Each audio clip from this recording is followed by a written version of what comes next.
بسم اللہ الرحمن الرحیم الحمد للہ رب العالمین والصلاة والسلام علی سید المرسلین وعلی آلہ وصحبہ اجمعین۔ آج ہم اللہ تعالیٰ کی توفیق سے، اس کی مہربانی سے 12واں سپارہ شروع کر رہے ہیں، جس میں سورہ ہود، سورہ یوسف پڑھی جائے گی، اور وقت ہوا تو ہم انشاءاللہ کوشش کریں گے کہ اور آگے پڑھ سکیں۔ اعوذ باللہ من الشیطان الرجیم۔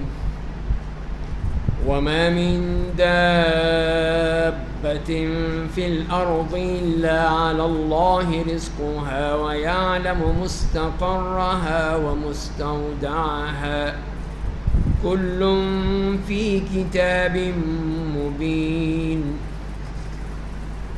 فرمائے کہ اور زمین پر جو جانور بھی پائے جاتے ہیں اس کی روزی اللہ کے ذمے ہے، وہ ہر ایک کے دنیاوی، عارضی اور اخروی دائمی ٹھکانوں کو جانتا ہے۔ ہر بات کھلی ہوئی کتاب یعنی لوح محفوظ میں لکھی ہوئی ہے۔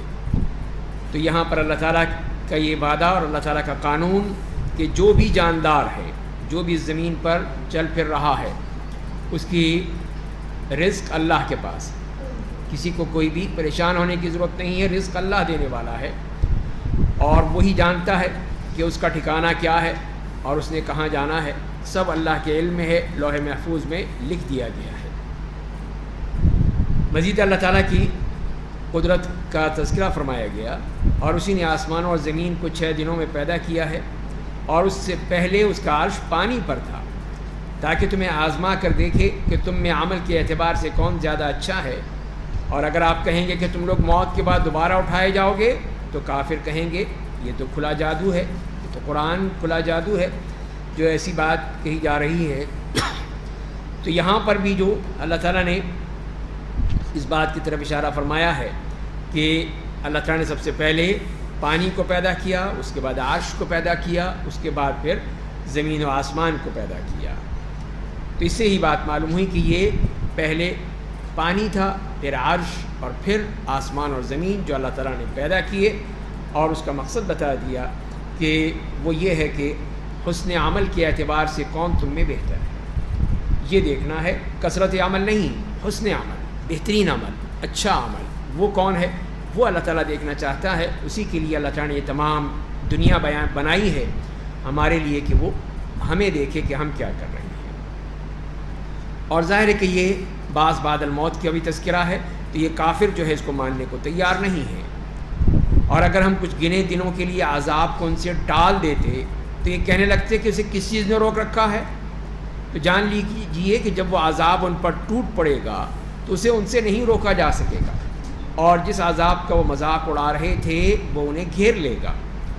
تو یہ ان کا عجیب تماشا ہے کہ جب ان کو جب بتایا جاتا ہے کہ یہ قیامت آئے گی، وقت آئے گا، تو کہتے ہیں تو جادو ہے، یہ کیسے ہو جائے گا، دوبارہ کیسے زندہ ہو جائیں گے، مر کھپ جائیں گے، ہڈی پستی برابر ہو جائے گی، پھر ہم دوبارہ کیسے زندہ ہو جائیں گے، تو جادو سے کر دیا جائے گا۔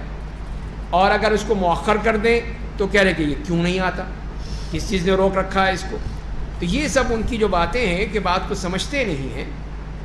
تو وہی فرمایا جا رہا ہے کہ جب عذاب آئے گا تو روک نہیں سکتا اس کو پھر، اور پھر عذاب کا مذاق اڑا رہے ہیں، وہ انہیں گھیر لے گا پوری طرح۔ جب عذاب آئے گا تو پورے اس کے گھیراؤ میں آ جائیں گے۔ اور اگر ہم انسان کو اپنی رحمت کا مزہ چکھاتے ہیں پھر اسے اس سے چھین لیتے ہیں تو وہ نا امید ہو جاتا ہے، ناشکری پر اتر آتا ہے۔ تو یہ انسان کی صفت، اور خاص طور پہ کافروں کے ہاں بھی یہی صفت ہے کہ جس کو بتایا گیا کہ اس کا معاملہ کیا ہے کہ اللہ تعالیٰ جب کسی انسان کو نعمت ادا کرتے ہیں تو پھر کسی سبب سے چھین لیتے ہیں تو فوراً ہی وہ نا امید ہو جاتا ہے کہ اب تو مجھے کچھ نہیں ملے گا، اور پھر ناشکری اور پھر اللہ کی برائی پہ بیان کرنے پر اتر آتا ہے کہ اللہ تعالیٰ نے تو بس میرا ہی گھر دیکھا ہے، میرے ہی گھر میں یہ مصیبتیں آئیں گی، مجھے ہی مارا جائے گا، میرے اوپر یہ ہوگا، اور بالکل نا امید ہو جاتا ہے۔ تو یہی وہ غلط بات ہے۔ تو جو اللہ تعالیٰ تو بیماری اور تکلیف کے بعد صحت بھی وہی دیتا ہے، محتاجی کے بعد خوشحالی بھی دیتا ہے۔ تو جب یہ چیزیں مل جاتی ہیں تو پھر کہنے لگتا ہے کہ یہ اب کیا ہو گیا۔ تو لہذا اس سے یہی بتایا جا رہا ہے کہ انسان کو ذرا سوچنا چاہیے، سمجھنا چاہیے، غور و فکر کرنا چاہیے کہ جس اللہ تعالیٰ نے اس کو صحت دی ہے تو اس کے ساتھ بیماری بھی آ جاتی ہے، جہاں اس کو پیسہ دیا ہے، دولت دی ہے، وہاں فقر و فاقہ بھی آ سکتا ہے۔ یہ تو سب اللہ کا معاملہ ہے۔ اسی لیے فرمایا اگر ہم تنگی رزق کے بعد جو اسے لاحق ہو جاتی ہے وسعت رزق اور آسائش دیتے ہیں تو کہنے لگتا ہے کہ اب میری تکلیفوں کا زمانہ ختم ہو گیا، اب میں مزے کروں گا۔ بے شک وہ بڑا اترانے والا اور اپنی تعریف کرنے والا بن جاتا ہے، سوائے ان لوگوں کے جو ہر حال میں صبر کرتے ہیں اور نیک عمل کرتے ہیں، انہی کے لیے اللہ کی مغفرت ہوگی اور بڑا ثواب ہوگا۔ تو اللہ تعالیٰ نے لوگوں کی تعریف کی، نیک لوگوں کی جو ہمیشہ صبر کرتے ہیں، برداشت کرتے ہیں، اللہ تعالیٰ ان کو اس کا بہترین اجر عطا فرماتا ہے۔ مشکلات تو آتی ہیں، پریشانیاں تو آتی ہیں، لیکن جب وہ انسان صبر کر لے تو وہی اس کے لیے بہتر ہو جاتا ہے۔ جیسے کہ حدیث میں بھی آیا ہے کہ آپ نے یہ فرمایا کہ اللہ تعالیٰ اپنے بندہ مومن کے بارے میں ہر فیصلے میں خیر ہوتی ہے، اگر اسے کوئی خوشی ملتی ہے تو وہ شکر ادا کرتا ہے اور یہی اس کے لیے بہتر ہوتا ہے، اور اگر اس کے اوپر مصیبت آتی ہے، تکلیف آتی ہے، پریشانی آتی ہے تو وہ صبر کرتا ہے اور یہی اس کے حق میں بہتر ہے۔ تو اس طرح یہ صرف مومن کے لیے ہی ہے، یہ ہے ہی مومن کے لیے کہ وہ دونوں چیزوں میں رہتا ہے، صبر شکر، بس تیسری بات کوئی ہے ہی نہیں۔ اسی لیے پھر اللہ تعالیٰ اس کو دیتے ہیں، پھر آزماتے ہیں اس کو، ہر شخص کو آزمایا جاتا ہے، لیکن اللہ تعالیٰ دیکھنا چاہتا ہے کہ یہ بندہ کیا کرتا ہے۔ تو پھر نبی کریم صلی اللہ علیہ وسلم کو مخاطب کر کے کہا گیا کہ پس اے نبی آپ پر جو وحی نازل ہوتی ہے اس کا بعض حصہ شاید آپ چھوڑ دیں گے اور اس سے شاید آپ تنگ دل ہو رہے ہوں، ان کے یہ کہنے کی وجہ سے کہ اس پر کوئی خزانہ کیوں نہیں اتار دیا جاتا یا اس کی تائید کے لیے کوئی فرشتہ کیوں نہیں آ جاتا۔ آپ تو لوگوں کو اللہ کے عذاب سے صرف ڈرانے والے ہیں اور ہر چیز اللہ کے اختیار میں ہے۔ تو یہ ان کفار مکہ کی طرف سے جو بار بار اس قسم کی باتیں ہوتی ہیں تو ظاہر ہے کہ آپ کو اس کی تکلیف ہوتی تھی، دل برداشتہ ہو جاتے تھے کہ یہ خام خواہ کی باتیں، کوئی خزانہ کیوں نہیں آ جاتا، کوئی باغات کیوں نہیں آ جاتے، کوئی نہریں کیوں نہیں جاری ہو جاتی، کوئی فرشتے کیوں نہیں اتر آتے۔ اسی لیے پھر آپ سے یہی کہا گیا کہ آپ اس میں صبر کیجئے، برداشت کیجئے، جو آپ کام کر رہے ہیں وہ کرتے رہیے، باقی معاملہ اللہ کے ہاتھ میں ہے۔ تو کیا کفار کہتے ہیں کہ محمد صلی اللہ علیہ وسلم نے اس قرآن کو گھڑ لیا ہے؟ آپ کہہ دیجئے کہ تم اس جیسی 10 گھڑی ہوئی صورتیں لا کر دکھا دو، اگر تم سچے ہو تو اللہ کے سوا جسے بلا سکتے ہو بلا لو، جو کرنا ہے کر کے دکھاؤ ہمیں۔ تم اپنے آپ کو بہت سمجھتے ہو کہ تم عالم اور عاقل اور فاہم اور بہت ہی فصیح و بلیغ ہو، تو تم بھی بنا کر دکھاؤ پھر، تاکہ ہمیں معلوم ہو جائے کہ تم کتنے پانی میں ہو۔ تو پس اے مومنو اگر وہ لوگ تمہارا مطالبہ پورا نہ کر سکیں تو ان سے کہہ دو کہ اب تو یقین کر لو یہ قرآن اللہ کا علم لے کر اترا ہے اور یہ کہ اس کے سوا کوئی معبود نہیں، تو کیا اب تو مسلمان ہو جاؤ گے؟ تو یہی ان کو بتانے کے لیے کہ اگر تمہارے یہ چیلنج کا جواب نہ دے سکیں یہ کفار عرب تو پھر تو انہیں مان لینا چاہیے۔ ظاہر ہے کہ جو مغلوب ہو جاتا ہے وہ پھر غالب کی بات کو ماننے پڑتی ہے، اس کو پھر جو بھی وہ غالب کہتا ہے اس کو ماننا پڑے گا کہ یہ غالب ہو چکا ہے، میں مغلوب ہوں۔ تو اب جب کہ وہ اس چیلنج میں ناکام ہو گئے، مغلوب ہو گئے، تو اب قبول کرو پھر اسلام کو، اللہ کی بات کو قبول کرو اور اسلام قبول کر لو۔ لیکن وہ ظاہر ہے کہ تیار نہیں ہے۔ اس کی وجہ یہ بتا دی کہ جو شخص دنیا کی زندگی اور اس کی خوش رنگینیاں چاہتا ہے تو ہم دنیا ہی میں اس کے اعمال کا پورا بدلہ دے دیتے ہیں، اس میں کوئی ساتھ کمی نہیں کی جاتی۔ تو جو بھی عمل کیا اس نے اگر اچھا عمل بھی کیا ہے تو وہ بھی اس کا بدلہ دنیا میں ہی مل جائے گا، اور جو برا عمل ہے اس کا بھی پھر وہاں پہ اس کا تو اس کا معاملہ وہاں پر بھی ہے، لیکن جو کچھ بھی ہے اس کو یہاں دنیا میں اللہ تعالیٰ دے دے گا، اس میں کوئی کمی نہیں ہوگی۔ اور یہی وہ لوگ ہیں جنہیں آخرت میں عذاب جہنم کے سوا کچھ بھی نہیں ملے گا، اور جو کچھ انہوں نے دنیا میں کیا ہوگا ضائع ہو جائے گا، اور جو کچھ وہ وہاں کرتے رہے تھے ایمان کے بغیر بیکار ہی تھا۔ تو لہذا پھر اصل بات یہ ہے کہ ایمان ہونا چاہیے، ایمان اور عمل صالح یہ دونوں چیزیں ہیں، تب تو بات بنے گی۔ اگر ایمان نہیں ہے تو جو مرضی عمل کرتے رہیں اس کا کوئی فائدہ نہیں ہے، اللہ تعالیٰ کے اس کی کوئی قیمت نہیں ہے۔ فرمایا کیا جس شخص کو اس کے رب کی جانب سے قرآن جیسی کھلی نشانی ملی ہو اور اس کے بعد اس کی جانب سے گواہ بھی آیا ہو، یعنی جبریل علیہ السلام، اور اس سے قبل موسیٰ کی ایک کتاب رہنما اور رحمت بن کر آ چکی ہو، تو کیا ایسا آدمی گمراہ ہو سکتا ہے کہ اس کے پاس تمام چیزیں آ گئی، اللہ کی طرف سے نشانی بھی آ گئی، جبریل علیہ السلام بھی آ گئے، پچھلی کتابوں نے تصدیق بھی موجود ہے، اس میں ان کی صفات بھی موجود ہے، تو یہ شخص کیسے گمراہ ہو سکتا ہے؟ ہر چیز اس کے لیے آ گئی۔ تو فرمایا کہ ایسے ہی لوگ قرآن پر ایمان رکھتے ہیں اور قوموں اور جماعتوں میں سے جو بھی اس قرآن کا انکار کرے گا اس سے جہنم کا وعدہ ہے۔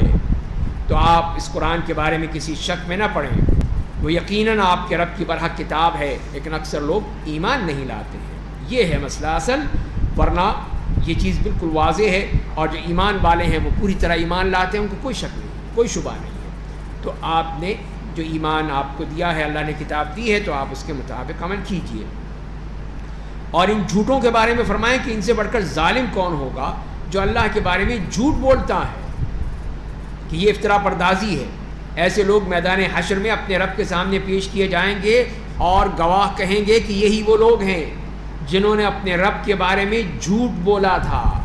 جان لیجئے کہ ظالموں پر اللہ کی لعنت ہے۔ تو وہاں پر گواہ بھی آ جائیں گے، اللہ تعالیٰ گواہی کے ذریعے سے ثابت کر دے گا کہ یہ سب جھوٹ بول رہے ہیں، کوئی ان میں سچا نہیں ہے۔ تو جو لوگوں کو اللہ کی سیدھی راہ سے روکتے ہیں اور وہ چاہتے ہیں کہ وہ ٹیڑھی رہے اور وہ آخرت کا انکار کرتے ہیں، یہ لوگ زمین میں اللہ کو عاجز نہیں بنا سکتے، بھاگ نہیں سکتے کہیں، اللہ کے سوا کوئی ان کا مددگار نہیں ہوگا، ان کو دگنا عذاب دیا جائے گا۔ ایک تو کفر اور اس کے بعد یہ بہتان تراشی، تو اسی لیے فرمایا کہ دگنے عذاب کے مستحق ہیں، اس لیے کہ کفر و حسد کی وجہ سے حق بات سننے کی تاب نہیں لا سکتے تھے اور نہ سیدھی راہ دیکھ سکتے تھے۔ یہی وہ لوگ ہیں جنہوں نے اپنے آپ کو خسارے میں ڈال دیا، ان کی تمام افتراء پردازیاں ان کے کوئی کام نہیں آئیں، سب بیکار چلی گئی۔ ضرور یہی لوگ آخرت میں سب سے زیادہ گھاٹا اٹھانے والے ہوں گے اور سب سے زیادہ اللہ کے عذاب کے مستحق ہوں گے، وہ اسی لیے کہ کفر بھی ہے اور انکار بھی ہے، افتراء پردازی بھی ہے۔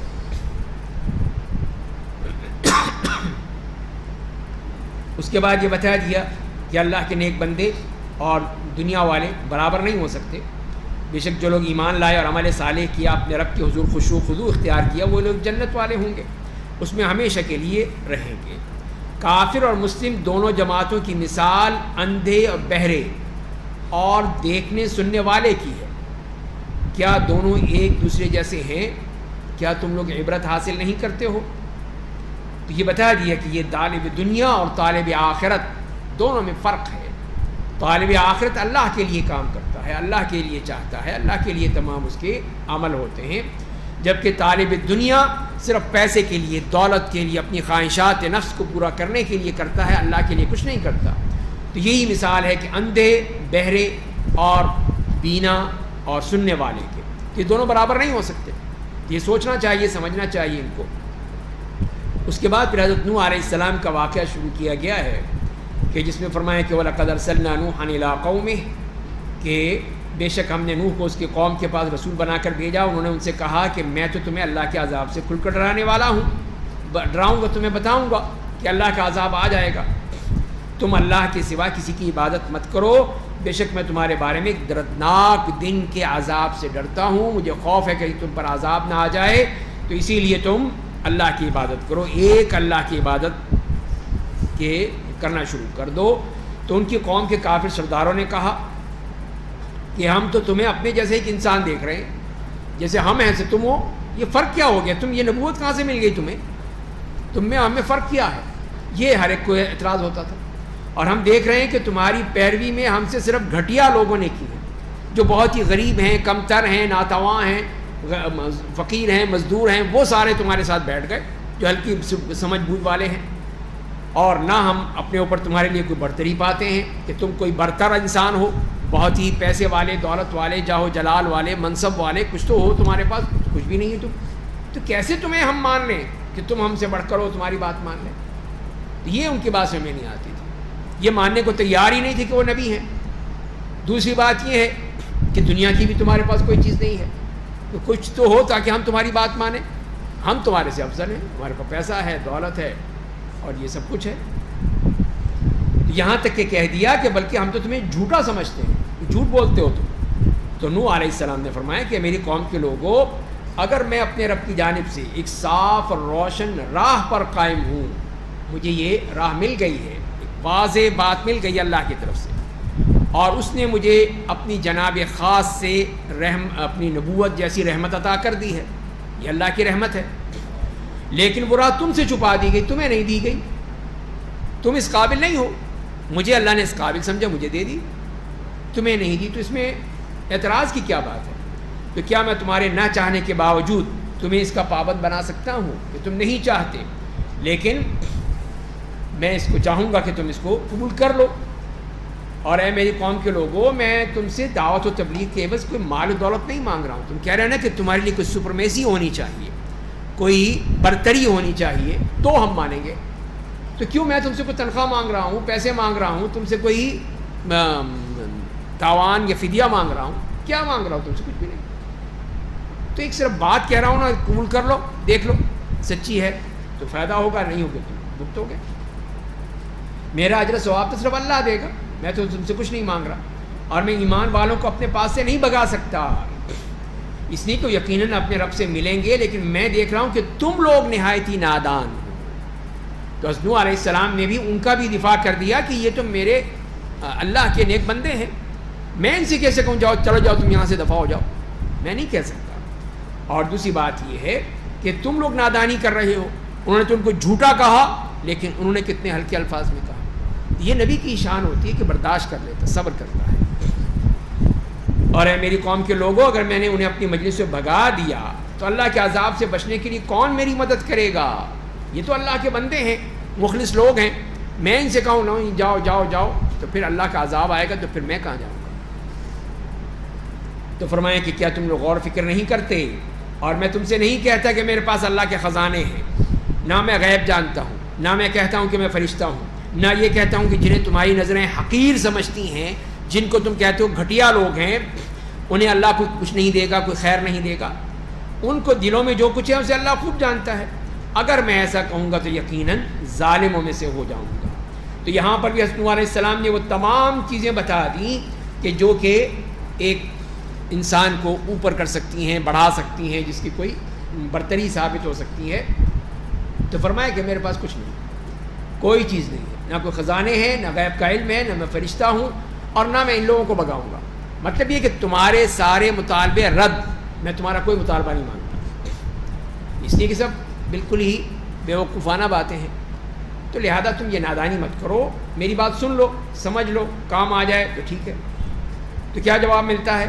کہنے لگے کہ اے نوح تم تو بڑے جھگڑالو ہو، بڑے جھگڑ رہے ہو ہم سے بہت زیادہ، اگر تم سچے ہو تو جس عذاب کا ہم سے وعدہ کرتے رہے ہو اب لے ہی آؤ، دکھاؤ پھر ہمیں عذاب کہاں۔ تو یہ ہوتا ہے ان کافروں کا آخری حربہ کہ ٹھیک ہے لاؤ پھر دیکھتے ہیں تمہارا عذاب کیا ہوتا ہے۔ تو یہی چیز بڑی خطرناک ہوتی ہے۔ تو نوح علیہ السلام نے کہا کہ عذاب تو صرف اللہ لائے گا اگر چاہے گا، اگر تم اسے عاجز نہیں بنا سکو گے، یہ اس کی مرضی ہے، میرے ہاتھ میں نہیں ہے۔ وہ جانتا ہے جب اس کا وقت آئے گا عذاب کا وہ اتار دے گا، اور تم پھر بھاگ نہیں سکو گے کہیں۔ یہ مت سمجھنا کہ ہم بھاگ لیں گے، پہاڑوں پہ چڑھ جائیں گے، جسے نوح علیہ السلام کے بیٹے نے ہی کہا، اگلی آیات میں آئے گا کہ میں پہاڑ پہ چڑھ جاؤں گا۔ تو فرمایا کہ نہیں، آج کوئی نہیں بچے گا، پھر عذاب سے بچنا کہ ممکن ہی نہیں ہے۔ تو وہی ان سے کہا انہوں نے کہ دیکھو تم ان کو اللہ کو عاجز نہیں بنا سکو گے، اور اگر میں تمہیں نصیحت کرنی چاہوں تو میری نصیحت تمہیں کام نہیں آئے گی۔ اگر اللہ تمہیں گمراہ کرنا چاہتا ہے، وہ تمہارے بارے میں یہی سوچتا ہے، تو وہ تم کوئی فائدہ نہیں ہوگا تمہیں، وہی تمہارا رب ہے، اسی کی طرف تمہیں لوٹ کر جانا ہے۔ تو کیا کفار کہتے ہیں کہ محمد صلی اللہ علیہ وسلم یہ قرآن اپنی طرف سے گھڑ لیا ہے؟ آپ کہیے اگر میں نے اس قرآن کو گھڑا ہے تو میں اپنے جرم کا ذمہ دار ہوں، میں اللہ کے ہاں پکڑا جاؤں گا، اور میں تمہارے جرائم سے بری ہوں، تم مجھ پر کیوں اس کی تہمت لگاتے ہو؟ اور نوح کو میری طرف سے وحی بھیجی گئی کہ اب آپ کی قوم کا کوئی آدمی ایمان نہیں لائے گا، بات ختم، اب وقت آ گیا، مہر لگ گئی، ایمان نہیں ہے، جو اس نے ایمان لے لیا سو ایمان لے آیا، اب معاملہ اب ہمارے پاس ہے۔ تو اب آپ کی قوم کا کوئی آدمی ایمان نہیں لائے گا سوائے ان کے جو ایمان لا چکے۔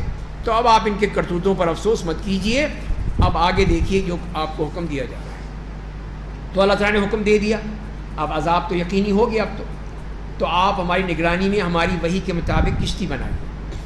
تو ظاہر نوح علیہ السلام کوئی کارپینٹر تو تھے نہیں، لیکن اللہ کی طرف سے ہدایات آ گئی کہ یہ ہدایت اس کے مطابق اس طرح کرو، بناؤ کشتی، اور ظالموں کی نجات کے سلسلے میں ہم سے بات مت کیجیے گا۔ اب آپ کوئی سفارش مت کیجیے گا کہ نہیں کوئی بات نہیں اور مہلت دے دو، نہیں، وہ بلا شبہ ڈبو دیے جائیں گے۔ یقینی بات آ گئی، یقینی آرڈرز آ گئے کہ بس ختم، معاملہ ختم۔ نوح کشتی بناتے تھے، جب بھی ان کے قوم کے سردار ان کے پاس سے گزرتے تو مذاق اڑاتے، یہ دیکھو یہ کیا کر رہے ہیں، پانی ہے نہیں کہیں پہ اور یہ کشتی بنانے جا رہے ہیں، تو یہ مذاق اڑا رہے ہیں۔ تو نوح علیہ السلام نے کہا اگر آج تو ہمارا مذاق اڑاتے ہو نا تو ہم یقیناً تمہارا مذاق اڑائیں گے جیسے کہ تم ہمارا مذاق اڑا رہے ہو۔ آج تم مذاق کر رہے ہو، استہزاء کر رہے ہو، ایک وقت آئے گا پھر ہم دیکھیں گے جب تم سب ڈوب رہے ہوگے پانی میں، اس وقت دیکھنا تم ان قریب جان لو گے کس پر ایسا عذاب نازل ہوگا جو اسے ذلیل و رسوا کر دے گا، اور کس پر ایک دائمی عذاب مسلط ہو جائے گا۔ اور پھر یہی ہوا، فرمایا کہ یہاں تک کہ جب ہمارا حکم آ گیا، اللہ تعالیٰ کا فیصلہ آ گیا کہ بس ختم، تو کیا ہوا، ایک تنور ابل پڑا۔ یہی نشانی تھی کہ وہاں سے پانی نکلنا تھا، اور تو ہم نے کہا ہے آپ کشتی میں ہر جانور کا ایک ایک جوڑا لے لیجئے، نر اور مادہ ہر جانور کا، اور اپنے گھر والوں کو بٹھا لیجئے، یعنی جو ایمان لے آئے ہیں، سوائے ان کے جن کو ڈبو دینے کا فیصلہ ہو چکا ہے، جن کا آرڈرز آ چکے ہیں کہ یہ مارے جائیں گے، وہ نہیں، جو باقی ہیں، اور مومنوں کو بھی سوار کر لیجئے جتنے مومن ہیں ایمان لانے والے، اور بہت تھوڑے لوگ ان پر ایمان لائے تھے۔ تو یہ دیکھیے اللہ کی قدرت کہ 950 سال تو دعوت دی اور ایمان کتنے لائے، تھوڑے سے۔ یہ اللہ کی مرضی ہے۔ اور نوح علیہ السلام نے کہا تم لوگ اس کشتی میں سوار ہو جاؤ، اس کا چلنا اور رکنا اللہ کے نام سے ہے، جو ہوگا اللہ کے حکم سے ہوگا، یہ چلے گی اپنے اللہ کے حکم سے، رکے گی اللہ کے حکم سے، بے شک میرا رب بڑا مغفرت کرنے والا، بڑا رحم کرنے والا ہے۔ تو وہ کشتی انہیں لے کر پہاڑوں کی مانند موجوں میں چلنے لگی، پہاڑوں کی مانند، تلاتم کہ لمبی اونچی اونچی موجیں ہی موجیں تھیں اس پانی میں، اس طوفان میں، عذاب تھا وہ اللہ کا۔ اور نوح نے اپنے بیٹے کو آواز دی جو کشتی سے الگ کھڑا تھا کہ اے میرے بیٹے ہمارے ساتھ آ جاؤ، کافروں کے ساتھ مت رہو۔ تو ظاہر ہے کہ پتہ تھا کہ مومن نہیں ہے، لیکن باپ کی ایک پدری شفقت بیٹے کے لیے کہ یہ کہیں ڈوب نہ جائے، یہ مارا جائے، اسی لیے کہا کہ بیٹے آ جاؤ کشتی میں بیٹھ جاؤ۔ اس نے کیا کہا کہ میں کسی پہاڑ پر پناہ لے لوں گا، میں چڑھ جاؤں گا اوپر، پھر کیا کر لے گا یہ؟ تو انہوں نے کہا آج اللہ کے عذاب سے کوئی بچانے والا نہیں ہے، کہیں نہیں بچ سکتے، کسی پہاڑ پہ چلے جاؤ گے، نہیں، ہو ہی نہیں سکتا، لا ممکن ہے، سوائے اس ذات پاک کے جو رحم کرنے والا ہے۔ اور دونوں کے درمیان موج حائل ہو گئی، بس وہ ان لوگوں میں جا ملا جنہیں ڈبو دیا، بس ایک تھپیڑا آیا زور سے، اس نے لے کے کہیں سے کہیں مارا۔ اب باپ کو پتہ ہی نہیں کہاں گیا، کہاں گیا اس کو کچھ پتہ نہیں۔ اور کہا گیا اے زمین تو اپنا پانی پی جا، اور اے آسمان تو بارش برسانا بند کر دے، اور پانی خشک ہو گیا، اللہ کا حکم پورا ہو گیا، کشتی جودی پہاڑ پر رک گئی۔ یہ اب اللہ کے حکم سے ہو گیا، سب چیزیں اللہ کے حکم سے چل رہی ہیں، آسمان بھی، زمین بھی، پانی بھی، کشتی بھی۔ اور کہہ دیا گیا کہ ظالموں کے لیے اللہ کی رحمت سے دوری لکھ دی گئی، وہ تو برباد ہو گئے۔ اب نوح علیہ السلام پریشان، نوح نے اپنے رب کو پکارا، کہا کہ میرے رب، میرا بیٹا تو میرے گھر والوں میں سے تھا، کہا تھا نا تو نے کہ اپنے گھر والوں کو بٹھا لو، تو اور بے شک تیرا وعدہ پر حق ہے، تو سب سے بڑا حاکم ہے۔ تو جواب کیا ملا؟ اللہ نے کہا نوح وہ آپ کے گھر والوں میں سے نہیں ہے۔ تو آپ کے گھر والوں میں سے کیسے ہو سکتا ہے؟ وہ تو مجسم غیر صالح ہے، وہ تو مومن ہے ہی نہیں، اس نے تو نیکی کی نہیں، ایمان لایا نہیں، وہ کیسے آپ کے گھر والوں میں سے بن گیا؟ یہ نہیں ہو سکتا۔ بس ایسے سوال مت کیجئے جو آپ کو جس کا علم نہیں ہے۔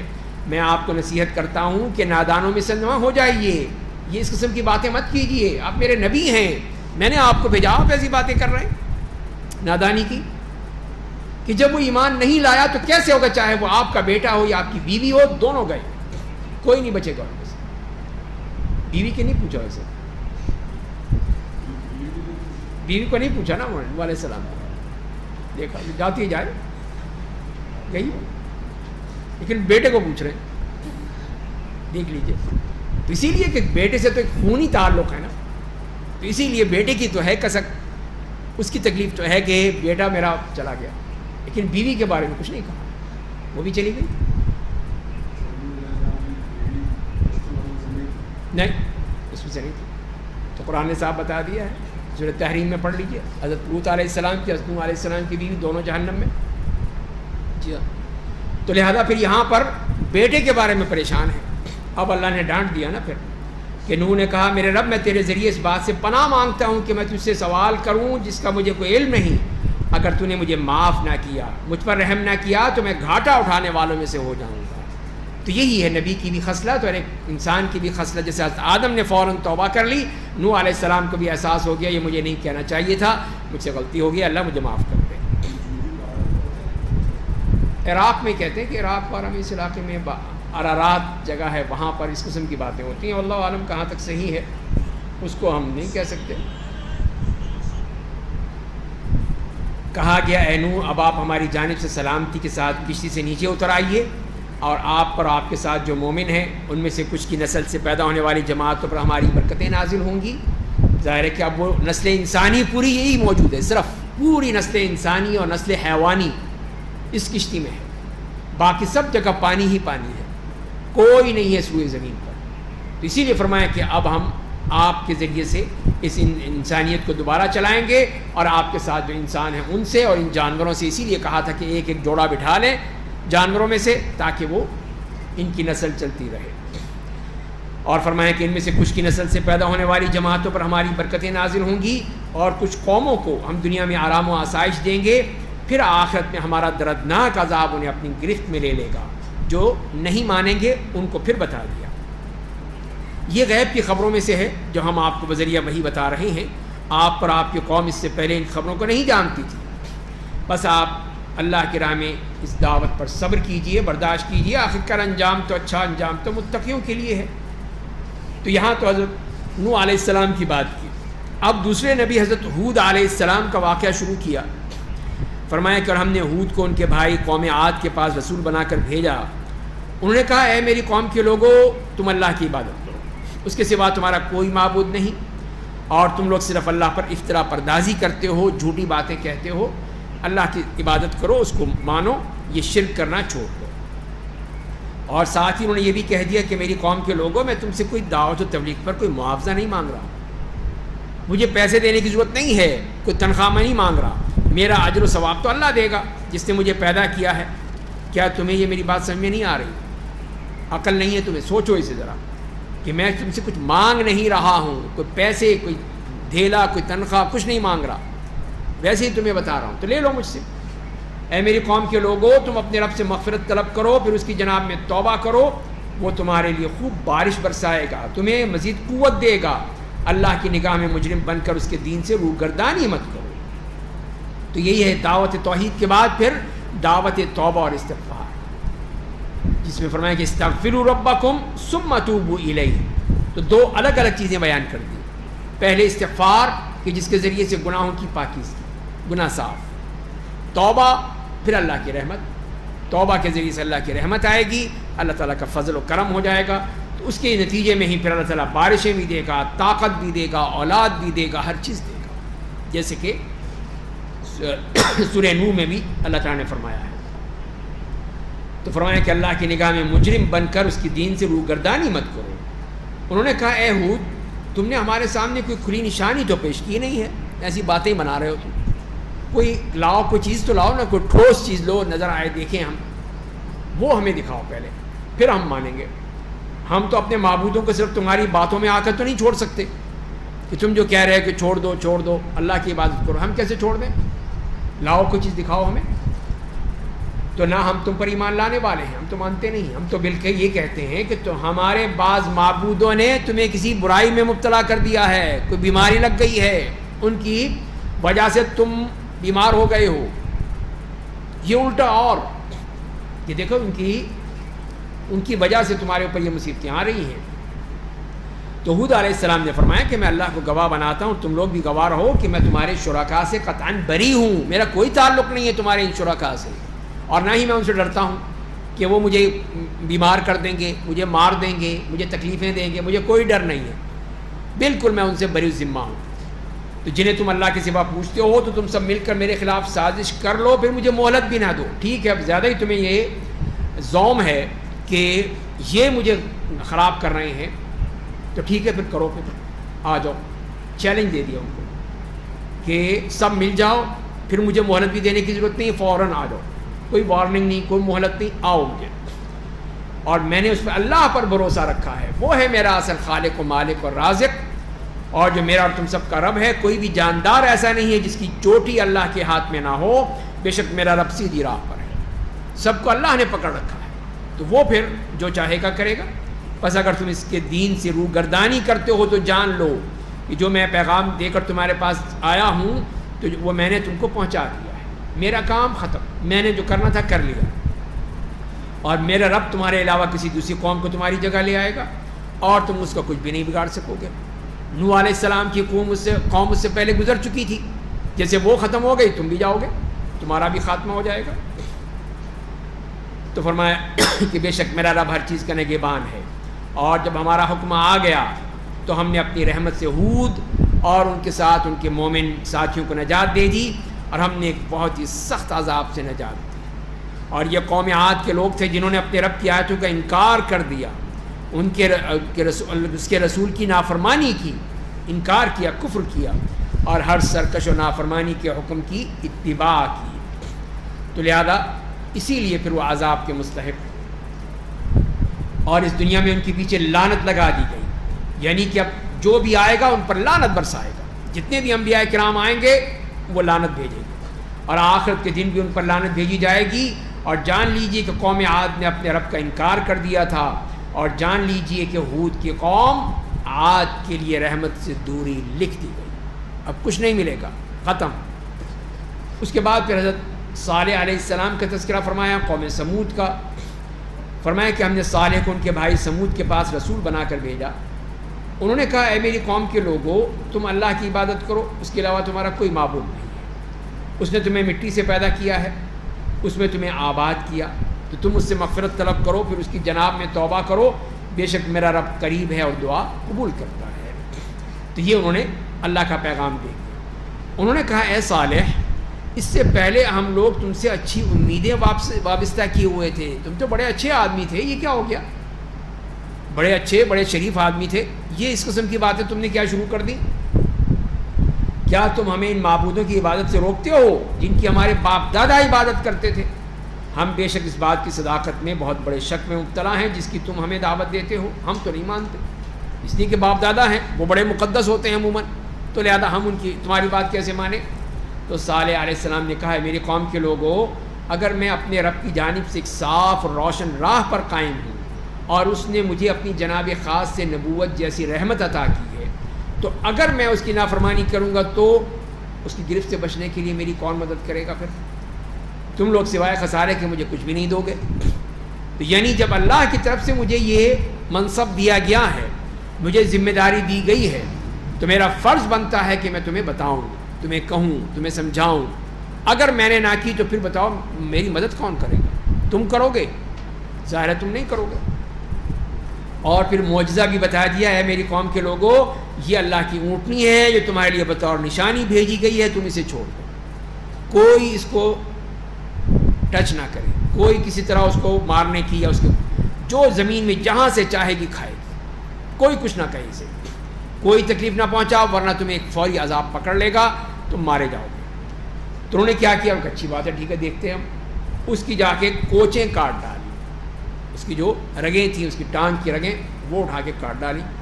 تب صالح علیہ السلام نے کہا کہ تم لوگ 3 دن تک اپنے گھروں میں آرام سے رہ لو، یہ وعدہ جھوٹا نہیں ہو سکتا، اب ہو کر رہے گا۔ تم نے اللہ کو چیلنج کر دیا ہے، اللہ تعالیٰ کو چیلنج کر دیا ہے کہ اب دیکھو کیا ہوتا ہے، کہ تم نے اس کی اونٹنی کو مار ڈالنے کی کوشش کی ہے۔ بس جب ہمارا حکم عذاب آ گیا تو ہم نے اپنی رحمت سے صالح اور ان کے مومن ساتھیوں کو نجات دے دی، اس دن کی ذلت سے بچا لیا۔ بے شک آپ کا رب حقیقی قوت والا بڑا زبردست ہے۔ اور ظالموں کو ایک چیخ نے پکڑ لیا، چنانچہ وہ سب اپنے گھروں میں اوندھے منہ گر کر ہلاک ہو گئے۔ تو اتنی بڑی ان کے لیے سزا کہ اس چیخ کی وجہ ہی سے سب وہ ختم ہو گئے اور کوئی بھی ان میں سے نہ بچ سکا۔ تو فرمایا کہ گویا وہ ان گھروں میں کبھی تھے ہی نہیں، کوئی رہتا ہی نہیں تھا یہاں پہ، ایک دم سناٹا، سب مر گئے۔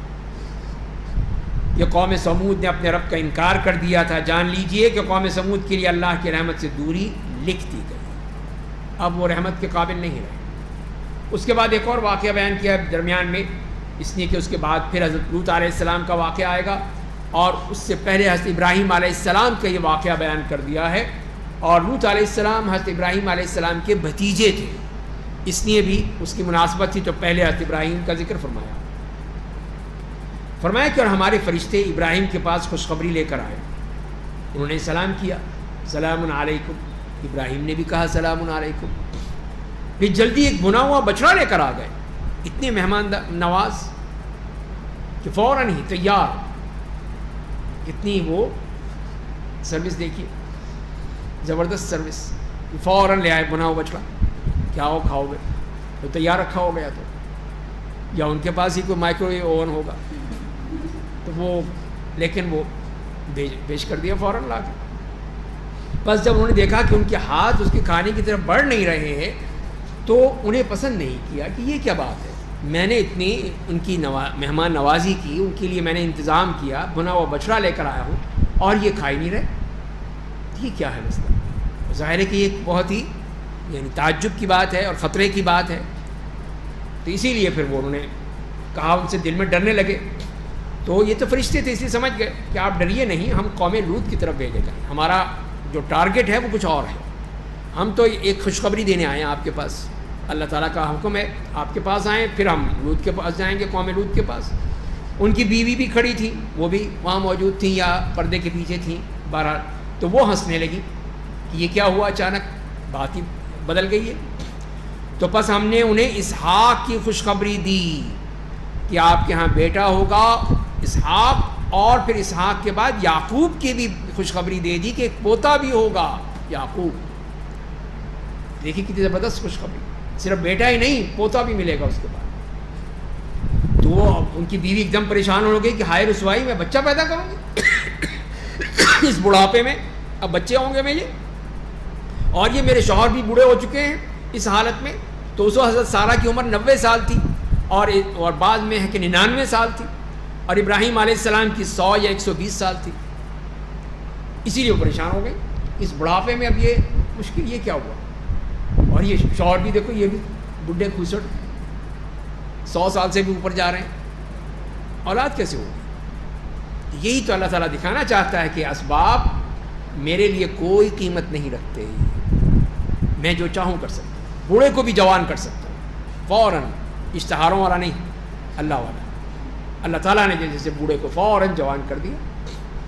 دونوں میاں بیوی قابل ہو گئے، بچہ ہو گیا. دیکھ لیجئے، انہ حمید مجید، بے شک وہ لائق حمد و ثنا بزرگی والا ہے.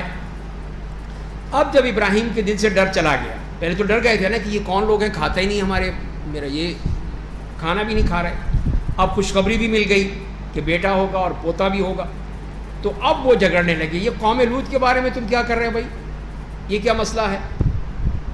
تو بے شک ابراہیم بردبار درد مند اللہ کی طرف رجوع کرنے والے تھے. یہ ایسے نہیں تھے کہ خدا نخواستہ وہ اللہ کے اس پہ اعتراض کر رہے ہیں، مطلب یہ کہ انتہائی برد مند، لیکن ایک ڈر تھا کہ یہ قوم برباد ہو جائے گی. تو اے ابراہیم، آپ اس معاملے میں نہ پڑیے، آپ کا کوئی اس سے سروکار نہیں ہے. آپ کے رب کا حکم آ چکا ہے، فیصلہ ہو گیا ہے. بے شک ان پر عذاب آ کر رہے گا جسے روکا نہیں جا سکتا، کوئی نہیں روک سکتا اب اس کو. اس لیے اب آپ دیکھتے رہیے کیا ہوگا. اور جب فرشتے ہمارے لوط کے پاس پہنچے تو وہ پریشان ہو گئے کہ یہ کیا ہو گیا، اور کہا یہ تو بڑا مشکل دن ہے، اب تو بہت برا معاملہ ہوگا ان کے ساتھ. اور ان کے جو قوم کے لوگ تھے بدماش، وہ دوڑتے ہوئے آئے، جو پہلے ہی وہ بدماشیاں کرتے تھے، غلط کام کرتے تھے، برائیاں کرتے تھے. تو لوط علیہ السلام نے کہا کہ میری قوم کے لوگوں، یہ میری بیٹیاں ہیں، یعنی میری قوم کی ظاہر ہے کہ ایک باپ کا درجہ ہوتا ہے، یہ ہیں، تو یہ تمہارے لیے پاکیزہ ہیں، تم اللہ سے ڈرو اور میرے مہمانوں کے سامنے مجھے رسوا مت کرو. تو وہی جیسے کہ مفسرین بتاتے ہیں کہ وہی لوط علیہ السلام کی بیوی وہ بتا دیتی تھی ان کو کہ آج لوط کے پاس بڑے خوبصورت مہمان آئے ہیں، اور یہی ان کی بیماری تھی کہ مردوں سے اپنی خواہشات پوری کرنا. تو وہ آگے بھاگے ہوئے کہ حوالے کرو ہمیں، ہمارے حوالے کر دو ان کو، یہ تمہارے مہمانوں کو. تو وہی لوط علیہ السلام ان سے کہہ رہے ہیں کہ میرے مہمانوں کو چھیڑ کر مجھ سے رسوا مت کرو. کیا تم میں کوئی آدمی بھی سمجھدار نہیں ہے؟ کوئی بھی نہیں سمجھ سکتا سوائے اپنی خواہشات کے پیچھے پڑے ہوئے ہو. تو انہوں نے کہا کہ تم جانتے ہو کہ ہمیں تمہاری بیٹیوں کی کوئی خواہش نہیں ہے، ہمیں عورتوں سے کوئی تعلق نہیں ہے، ہم جو چاہتے ہیں تمہیں پتہ ہے کیا چاہتے ہیں.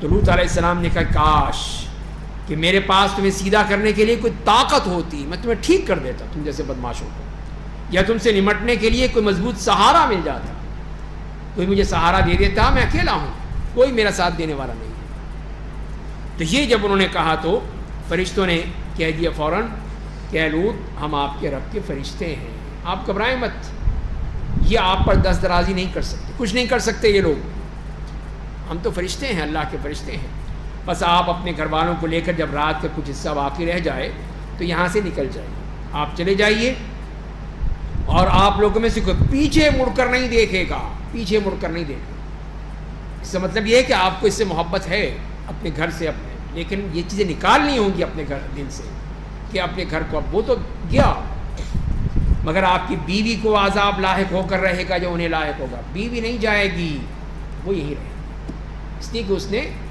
جو حرکتیں کی ہیں وہ معاف نہیں ہوتی۔ تو بے شک ان کے عذاب کا وقت صبح کا وقت ہے، کیا صبح قریب نہیں ہے؟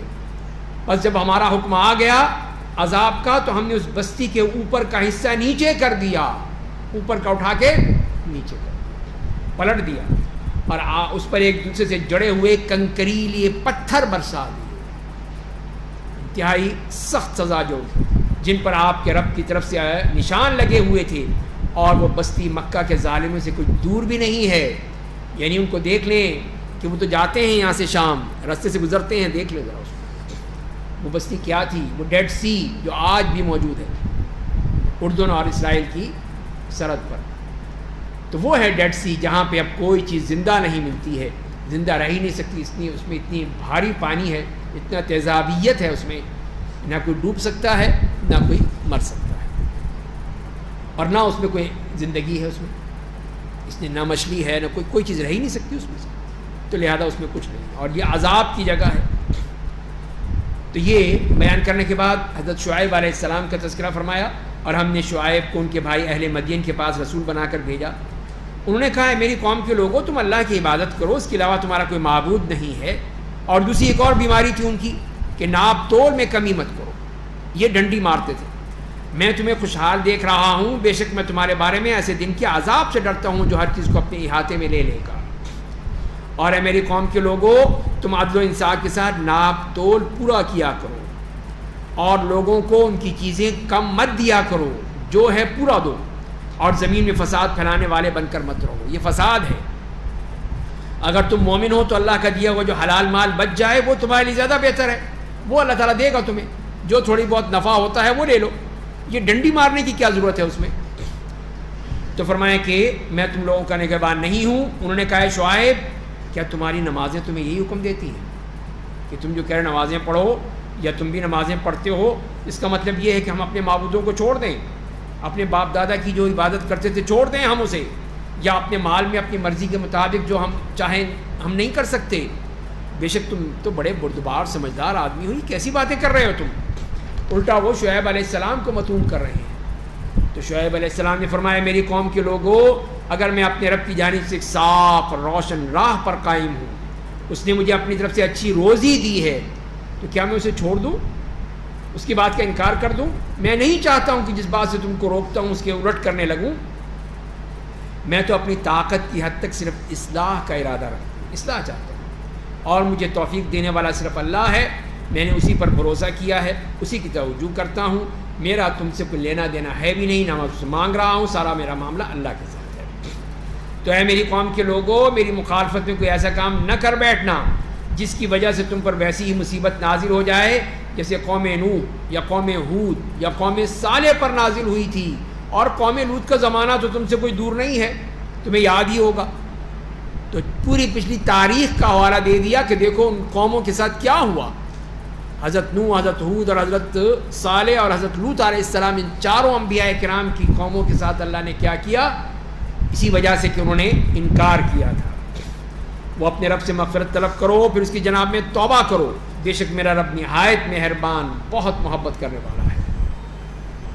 انہوں نے کہا اے شعیب تمہاری بہت سی باتیں ہمیں سمجھ میں نہیں آتی، ہمیں ذہن میں آتی نہیں، ہم تو تمہیں اپنے درمیان کمزور دیکھ رہے ہیں، اگر تمہارے خاندان کا خیال نہ ہوتا تو تمہیں پتھروں سے مار مار کے ہم ختم کر دیتے، کتنا وہ دیکھیے ان کی ڈھٹائی، اور ہماری نظر میں تمہاری کوئی عزت ہے ہی نہیں، ہم تمہیں کچھ سمجھتے ہی نہیں ہو۔ تو شعیب علیہ السلام نے فرمایا کہ میری قوم کے لوگوں، کیا میرا خاندان تمہاری نظر میں اللہ سے زیادہ عزیز ہے، زیادہ عزت کرتے ہو اللہ سے بھی بڑھ کر، اور تم نے اسے پس پش ڈال دیا، اللہ کی بات تو سن نہیں رہے، نہ اس کی وجہ سے مجھے میری عزت کر رہے ہو۔ بے شک میرا رب تمہارے تمام کاموں کا احاطہ کیے ہوئے ہے۔ تو اے میری قوم کے لوگوں، تمہیں اپنی جگہ جو کرنا ہے کیے جاؤ، جو کرنا ہے کر لو، دیکھی جائے گی، میں بھی اپنے دین و عقیدے کے مطابق عمل کرتا رہوں گا۔ تم لوگ ان قریب جان لو گے کہ کس پر رسوا کن عذاب نازل ہوتا ہے اور کون جھوٹا ہے، اور تم بھی انتظار کرو، میں بھی انتظار کرتا ہوں، پھر دیکھتے ہیں۔ پھر جب ہمارا حکم آ گیا عذاب کے بارے میں، تو ہم نے اپنی رحمت سے شعیب اور اس کے مسلمان ساتھیوں کو بچایا، وہ بچ گئے، اور ظلم کرنے والوں کو ایک چیخ نے پکڑ لیا، بس وہ سب کے سب اپنے گھروں میں اوندھے منہ گر کر اس طرح ہلاک ہو گئے، گویا وہ ان گھروں میں کبھی تھے ہی نہیں، بالکل ختم۔ آگاہ رہیے کہ قوم مدین کے لیے بھی قوم سمود کی طرح اللہ کی رحمت سے دوری لکھ دی گئی، وہ بھی ملعون ثابت ہوئے، وہ بھی اللہ سے دور ہو گئے، اللہ کی رحمت سے کوئی ان کو کچھ نہیں ملا۔ اب یہاں پہ حضرت موسیٰ علیہ السلام کا بھی مختصر تذکرہ آیا، فرمایا کہ ہم نے موسیٰ کو اپنے معجزات اور روشن دلیل دے کر بھیجا۔ فرعون اور اس کے سرداروں کے پاس انہوں نے فرعون کی راہ کی اتباع کی، حالانکہ اس کی راہ کوئی صحیح راہ تو نہیں تھی۔ تو وہ قیامت کے دن اپنے قوم کے آگے چلے گا، انہیں جہنم رسید کر دے گا، وہ بہت ہی بری جگہ ہوگی جہاں وہ لوگ پہنچا دیے جائیں گے۔ تو یہ ہے فرعون کا معاملہ کہ وہ قیادت کرے گا اپنے لوگوں کی، اور پھر جہنم میں لے جائے گا، اور ان کے پیچھے اس دنیا میں لعنت لگا دی گئی، اور قیامت کے دن بھی ان پر لعنت برسے گی، وہ بہت ہی برا عطیہ ہوگا جو انہیں دیا جائے گا۔ اور اس کے بعد جب تبصرہ فرمایا، بستیوں کی چند خبریں ہیں جو ہم آپ کو سنا رہے ہیں، ان میں سے بعض ابھی تک موجود ہیں، بعض مٹ چکی ہیں، اور ہم نے ان پر ظلم نہیں کیا۔ یہ یاد رکھنا کہ ہم نے کوئی ظلم نہیں کیا، بلکہ انہوں نے اپنے آپ پر خود ظلم کیا تھا۔ بس جب آپ کے رب کا حکم آ گیا تو وہ معبود جن کی وہ اللہ کے سوا عبادت کرتے تھے کچھ بھی کام نہ آئے، اور ہلاکت و بربادی کے سوا کچھ بھی انہیں نہ دیا، کوئی کام نہیں آئے ان کے، جن کو پکارتے رہے پوچھتے رہے، کوئی فائدہ نہیں ہوا۔ اور آپ کا رب جب ظالم بستیوں کی گرفت کرتا ہے تو اس کی گرفت ایسی ہوتی ہے کہ جو انتہائی دردناک اور شدید ہوتی ہے، ان اخذہ علیم شدید، اس کی پکڑ بہت سخت ہوتی ہے، وہ پھر چھوڑتا نہیں ہے۔ بے شک اس برے انجام میں ان لوگوں کی نشانی ہے جو آخرت کے عذاب سے ڈرتے ہیں، جس دن تمام لوگوں کو اکٹھا کیا جائے گا، جس کا تمام اہل محشر مشاہدہ کریں گے سب کے سامنے، اور ہم ایک مقررہ وقت تک اس میں تاخیر کر رہے ہیں۔ یہ ہمارا فیصلہ ہے، جب چاہیں گے لے آئیں گے، اور جس دن وہ آ جائے گی قیامت، کوئی آدمی اس کی اجازت کے بغیر بات نہیں کر سکے گا۔ اس میں سے کچھ بدبخت ہوں گے، کچھ نیک بخت، کچھ اچھے کچھ برے۔ تو جو لوگ بدبخت ہوں گے ان کا ٹھکانہ جہنم ہوگا، جہاں وہ چیخیں گے، دھاڑیں گے، پکاریں گے، کہ ان کوئی فائدہ نہیں۔ جب تک آسمان و زمین رہے گی اسی میں ہمیشہ رہیں گے، مگر یہ کہ آپ کا رب اپنی مرضی سے کسی کو نکال دے، یہ اس کا معاملہ ہے، اس کی رحمت ہے۔ بے شک آپ کا رب جو چاہتا ہے کرتا ہے۔ اور جو لوگ نیک بخت ہوں گے، اچھے لوگ، ان کی جائے رہائش جنت ہوگی، جب تک آسمان زمین رہے گی اس میں وہ ہمیشہ رہیں گے۔ مگر یہ کہ آپ کا رب جو چاہے، یہ اللہ کا ایسا عطیہ ہوگا جو کبھی منقطع نہیں ہو سکتا، کبھی ختم نہیں ہو سکتا، ہمیشہ ہمیشہ رہے گا، اور یہی اللہ کی طرف سے فیصلہ ہے۔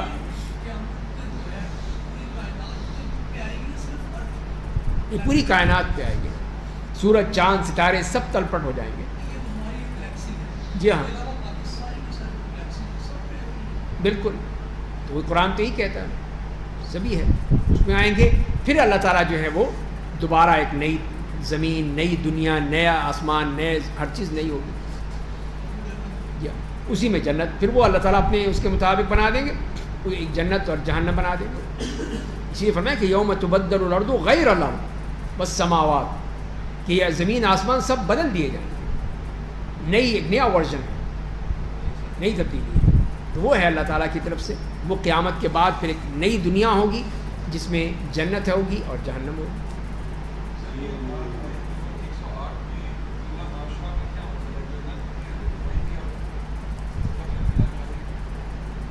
اس میں یہ ہے کہ ایک طرح سے ایک حد بیان کی گئی ہے کہ جب تک کہ زمین اور آسمان باقی رہیں گے. تو اس کا ایک جواب تو یہ ہے کہ جو اللہ تعالیٰ جانتا ہے کب تک باقی رہیں گے. دوسری بات یہ ہے کہ یہ اس کو بتانے کے لیے کہ جیسے زمین و آسمان باقی رہیں گے اس طرح جنت اور جہنم بھی باقی رہیں گے, ختم نہیں ہوگا.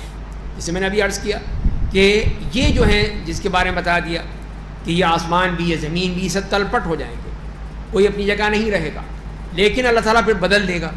جسے قرآن نے کہا یوم تبدل الارض غیر الارض والسماوات, کہ زمین و آسمان سب بدل دیے جائیں گے. اس کا مطلب یہ ہے کہ پھر وہ نئے ہوں گے, نئے زمین اور آسمان, اور اس کے ساتھ جنت اور جہنم, اور نئی دنیا اللہ کی طرف سے بسائی جائے گی جو اللہ کے حکم سے ان لوگوں کے لیے ہوگی جو پہلے اس دنیا میں آ چکے ہیں, جو حضرت آدم سے لے کر آخری شخص تک.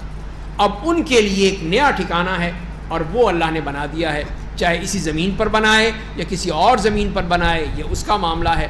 لیکن اس نے یہ کہہ دیا ہے کہ اس نے سب کچھ بدل دینا ہے, تو وہ پھر آسمان اور زمین انشاءاللہ باقی رہیں گے, تو یہ جنت اور جہنم بھی باقی رہے گی. اب یہ ہو سکتا ہے کہ اللہ تعالیٰ جو جتنے بھی جہنم میں لوگ ہیں, ایک تو وہ گناہ گار ہیں, تو ان گناہ گاروں کو تو آہستہ آہستہ اللہ تعالیٰ, اگر ان کے دل میں توحید ہے, شرک نہیں ہے, تو وہ سب آہستہ آہستہ نکلتے چلے جائیں گے. صرف اس میں جو ہیں وہ کافر, پکے کافر, اور جنہوں نے توبہ نہیں کی وہ لوگ رہ جائیں گے, باقی سب نکل جائیں گے.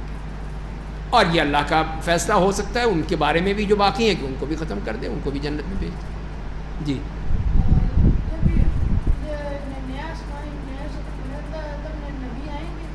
نہیں, اب تو بات ختم ہو گئی نا. وہ تو پہلے آتے تھے, پچھلے میں آئے اس لیے کہ اس میں انبیاء کرام اس لیے آتے تھے کہ لوگوں کو صحیح راہ بتائیں, لوگوں کو راہ دکھائیں, لوگ بھٹک چکے ہیں اس لیے آتے تھے. اب تو وہ معاملہ ختم ہو گیا, اب تو یہ نیا معاملہ آ گیا کہ اب اس کا بدلہ دینا ہے. تو اب نہ کسی نبی کی ضرورت ہے, نہ رسول کی ضرورت ہے. اب تو یہاں پر وہ اللہ کا فیصلہ چلے گا کہ کون ہیں وہ لوگ جو جنت والے ہیں, جنت میں چلے گئے, کون ہے جو جہنم ہے وہ جہنم میں چلے گئے. اب بات ختم ہو گئی. وہ تو پہلے امتحان گاہ تھی, امتحان گاہ میں ضرورت تھی لوگوں کو گائیڈ کرنے کی, ان کو ہدایت دینے کی. اب جب کہ وہ بات ختم ہو چکی, اب کوئی امتحان نہیں ہے. وہ کہیں گے بھی کہ ہمیں واپس دے دو, ایک موقع اور دے دو, لیکن وہ تو ختم ہو چکا معاملہ. اب دوبارہ تو ہو ہی نہیں سکتے کہ دوبارہ ان کو واپس بھیجا جائے, دوبارہ انبیاء کرام آئیں یا دوبارہ دنیا بنے, وہ ہو گئی. تو لہذا یہ معاملہ ختم. اب یہ جنت اور جہنم ہی رہیں گے ہمیشہ ہمیشہ کے لیے. باقی اللہ کا معاملہ ہے. بس آپ ان معبودوں کے بارے میں جن لوگوں کی عبادت کرتے ہیں کسی شبے میں نہ پڑیں. یہ ان کی اسی طرح بغیر عقل سے کام لیے عبادت کرتے ہیں جس طرح اس سے پہلے ان کے باپ دادا عبادت کیا کرتے تھے. بس یہ وہی اندھے بہرے کہ بس ٹھیک ہے جو ہمارے باپ دادا نے کیا وہی ہم کریں گے. ہم یقیناً ان کا پورا پورا بدلہ بغیر کم کیے ہوئے چکانے والے ہیں. بالکل کوئی کمی نہیں ہوگی, پورا پورا بدلہ دیں گے. اور ہم نے موسیٰ کو کتاب دی تو اس میں بھی اختلاف پیدا کیا, کوئی ایمان لایا کوئی نہیں لایا. اگر آپ کے رب کی جانب سے ایک بات پہلے ہی طے نہ ہو چکی ہوتی تو اسی دنیا میں ان کا فیصلہ کر دیا جاتا, لیکن اللہ تعالیٰ نے نہیں, چھوڑ دیا اس کو آخرت کے لیے, وہاں فیصلہ ہوگا, دنیا میں فیصلہ نہیں ہوگا. بے شک یہ کفار اس قرآن کی طرف سے خطرناک شبہے میں مبتلا. بے شک آپ کا رب ہر ایک ان کے اعمال کا پورا پورا بدلہ دے گا. وہ بے شک ان کے اعمال کی پوری خبر رکھتا ہے, سب کچھ اس کے علم میں ہے. بس آپ کو جیسا کہ حکم دیا گیا ہے راہ حق پر قائم رہیے, اور وہ لوگ بھی جنہوں نے آپ کے ساتھ اللہ کے رجوع کیا ہے, اور تم لوگ اللہ سے سرکشی مت کرو. وہ بے شک تمہارے اعمال کو خوب دیکھ رہا ہے, خوب جانتا ہے, کوئی چیز اس سے پوشیدہ نہیں ہے. تم صرف وہ عمل کرتے رہو. اور تم لوگ ان کی طرف مت جھکو جنہوں نے ظلم کیا ہے, ورنہ جہنم کی آگ تمہیں پکڑ لے گی. اللہ کے علاوہ کوئی تمہارا مددگار نہ ہوگا, پھر تمہاری مدد نہیں کی جائے گی.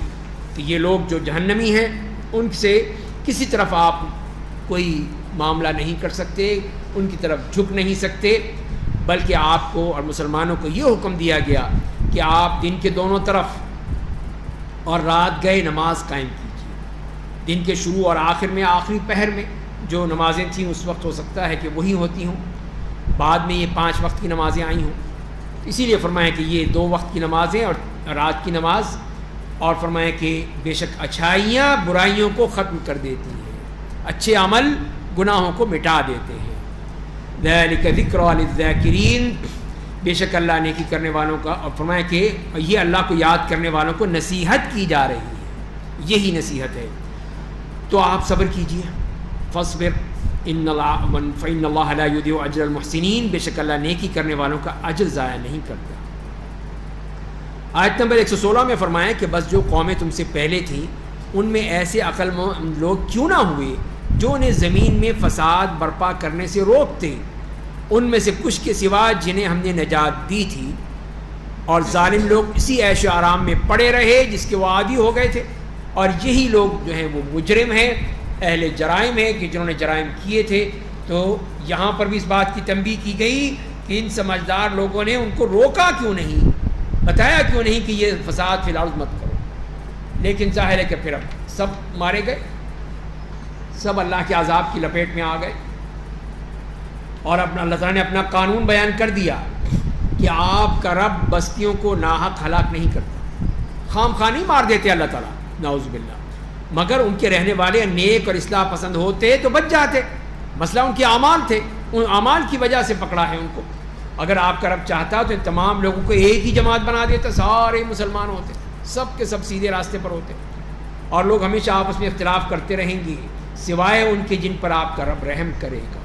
جن پر رحم ہو گیا وہ بچ جائیں گے اختلاف سے، جنہوں نے نہیں کیا تو وہ جن پر رحم نہیں ہوا وہ اختلاف میں پڑے رہیں گے۔ انہیں اسی لیے پیدا کیا ہے، آپ کے رب کی یہ بات طے شدہ ہے کہ جہنم کو جنوں اور انسانوں سے میں بھر دوں گا، یہ ہو کر رہے گا۔ اور ہم انبیاء کی خبروں میں سے ہر خبر آپ کو اس لیے سناتے ہیں تاکہ اس کے ذریعے آپ کے دل کو مضبوط کریں۔ ان واقعات کے ضمن میں آپ کو حق بات پہنچ گئی، مومنوں کے لیے ان میں عبرت اور نصیحت ہے۔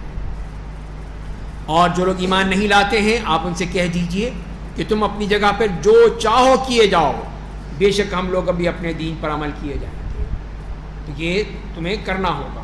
اللہ کے حکم کا انتظار کرو، بے شک ہم لوگ بھی تمہارے ساتھ انتظار کرتے ہیں۔ اور آسمان اور زمین کے غیب کی باتیں صرف اللہ کے علم میں ہیں، اور تمام امور اسی کی طرف لوٹا دیے جاتے ہیں، یعنی ہر چیز کا صرف اسی کو اختیار ہے، کوئی کچھ نہیں کر سکتا۔ تو آپ کا کام کیا ہے؟ آپ اس کی عبادت کیجئے، اسی پر بھروسہ کیجئے، اور تم لوگ جو کچھ کرتے ہو اس سے آپ کا رب غافل نہیں ہے، اللہ تعالیٰ اس کو لا علم نہیں ہے، سب اس کے علم میں ہے۔ اب اس کے بعد آتے ہیں سورہ یوسف کی طرف۔ سورہ یوسف مکی صورت ہے، اس میں 111 آیات ہیں۔ اعوذ باللہ من الشیطان الرجیم، بسم اللہ الرحمن الرحیم، الف لام را تلک آیات الکتاب المبین۔ الف لام را یہ اس کتاب کی آیات ہیں جو ہر بات کو پوری طور پر بیان کرنے والی ہے۔ بے شک ہم نے اسے قرآن بنا کر عربی زبان میں اتارا ہے تاکہ تم لوگ اسے سمجھ سکو، اور ہم اس قرآن کو آپ پر بذریعہ وحی اتار کر آپ کو سب سے اچھا قصہ سناتے ہیں۔ یہ ہے وہ جو قصہ ہے، احسن القصص کہا گیا ہے کہ بہترین قصہ ہے کہ جس میں قصے والی چاشنی بھی ہے، سسپینس بھی ہے، تفصیل بھی ہے، اور انسان کے مختلف جذبات کی عکاسی بھی ہے، نفسیات کا بھی مظہر ہے۔ تو یہ بتایا ہے کہ کس طرح بیٹے ایک باپ کے ساتھ، ایک مرد ایک عورت کے ساتھ، ایک ستیلے بھائی سگے بھائی کے ساتھ کیا چیزیں تھیں، کس طرح کا انتہائی وہ ایسی خوبصورت چیز ہے یہ جو اللہ تعالیٰ نے سورہ یوسف میں بیان کر دی ہے کہ انسان کی جتنے بھی اس قسم کی جذبات ہیں سب سامنے آ جاتے ہیں، وہ دکھانے کے لیے، اسی لیے اس کو احسن القصص کہا ہے، بہترین قصہ۔ اور یہ بھی کہ یہ مکمل یہاں بتا دیا، پورا کا پورا اللہ تعالیٰ نے اسی صورت میں دے دیا، اس کو کہیں میں تقسیم نہیں کیا۔ جیسے موسیٰ علیہ السلام کا قصہ ہے، آپ کو مختلف صورتوں میں ملے گا بکھرا ہوا، لیکن حضرت یوسف علیہ السلام کا قصہ جو ہے وہ مکمل قصہ ہے، سب کچھ آ گیا اس میں۔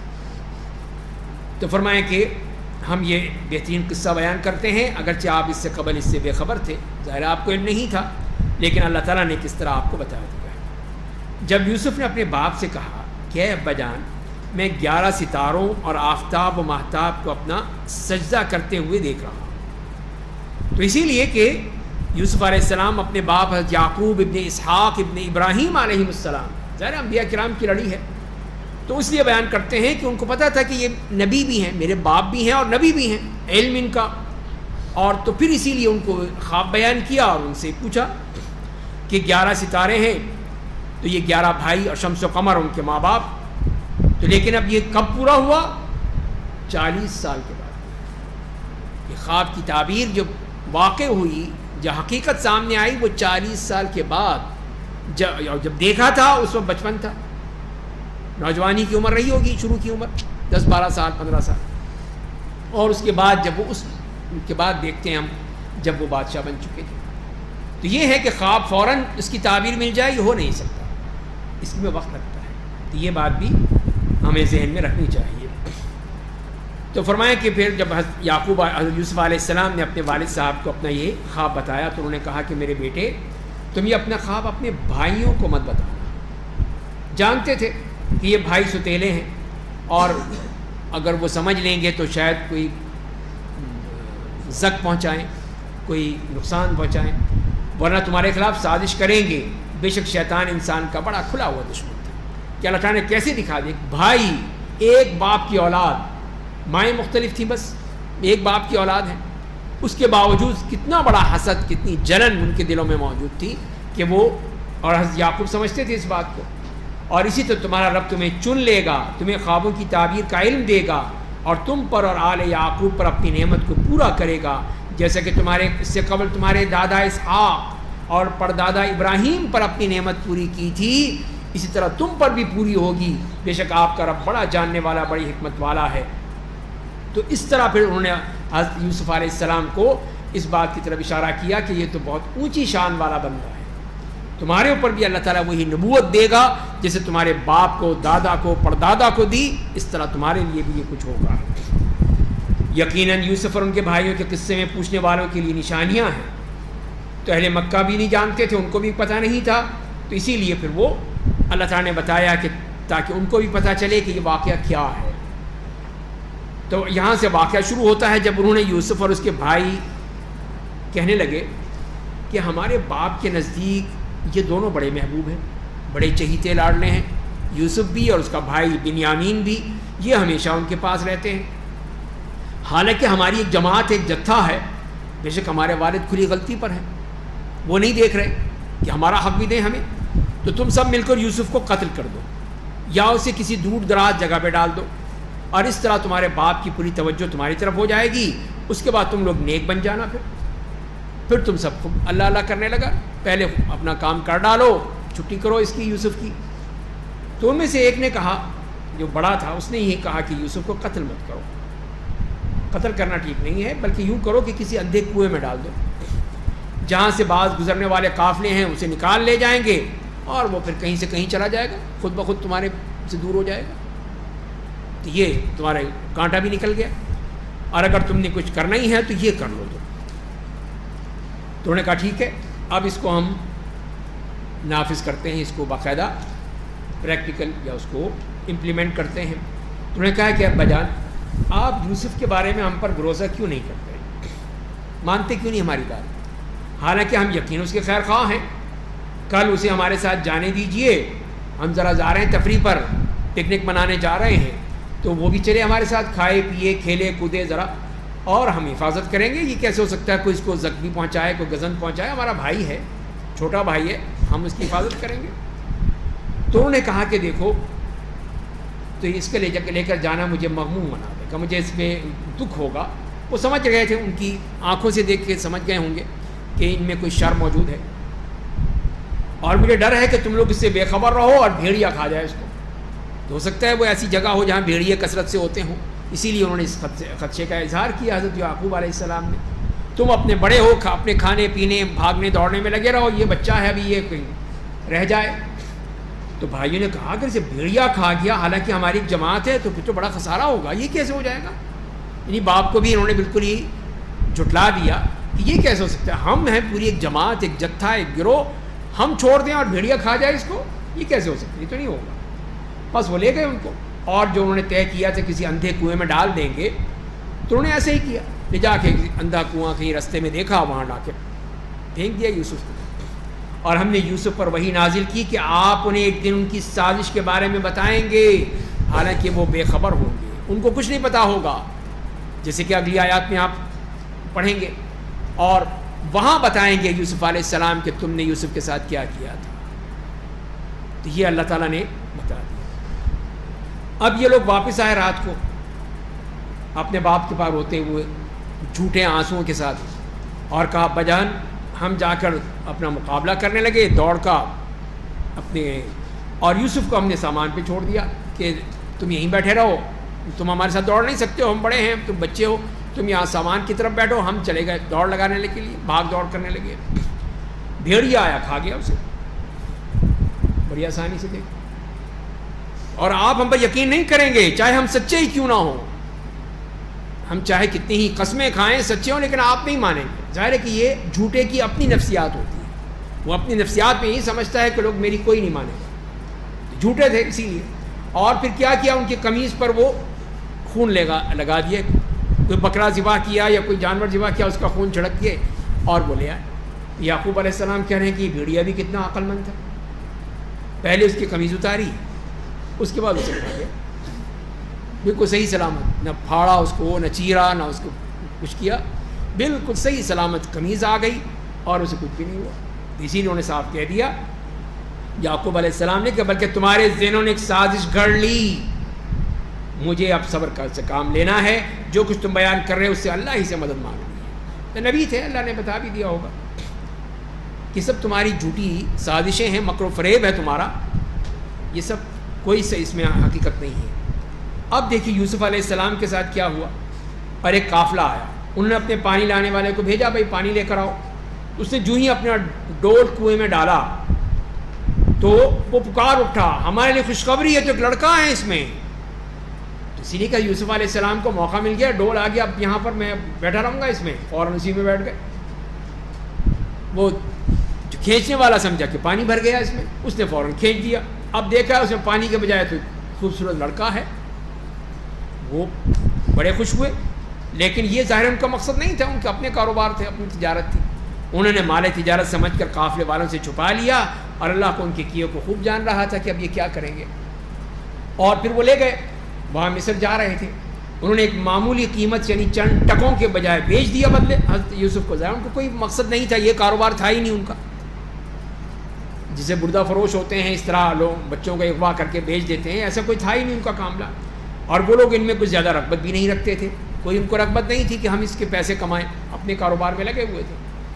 اب یہاں سے دوسرا مرحلہ شروع ہوتا ہے کہ مصر کی جس آدمی نے انہیں خریدا، عزیز مصر جو وہاں کا حکومت میں بڑا اونچا وزیر تھا، اس نے اپنی بیوی سے کہا اسے باعزت رہائش دو، امید ہے کہ یہ ہمارے لیے نفع بخش ہوگا، ہم اسے یا بیٹا بنا لیں گے. اس طرح ہم نے یوسف کے لیے سرزمین مصر میں رہائش مہیا کر دی، اور تاکہ ہم انہیں خوابوں کی تعبیر کا علم بھی دے دیں. اللہ اپنے فیصلے پر غالب ہے، لیکن اکثر لوگ اسے نہیں جانتے.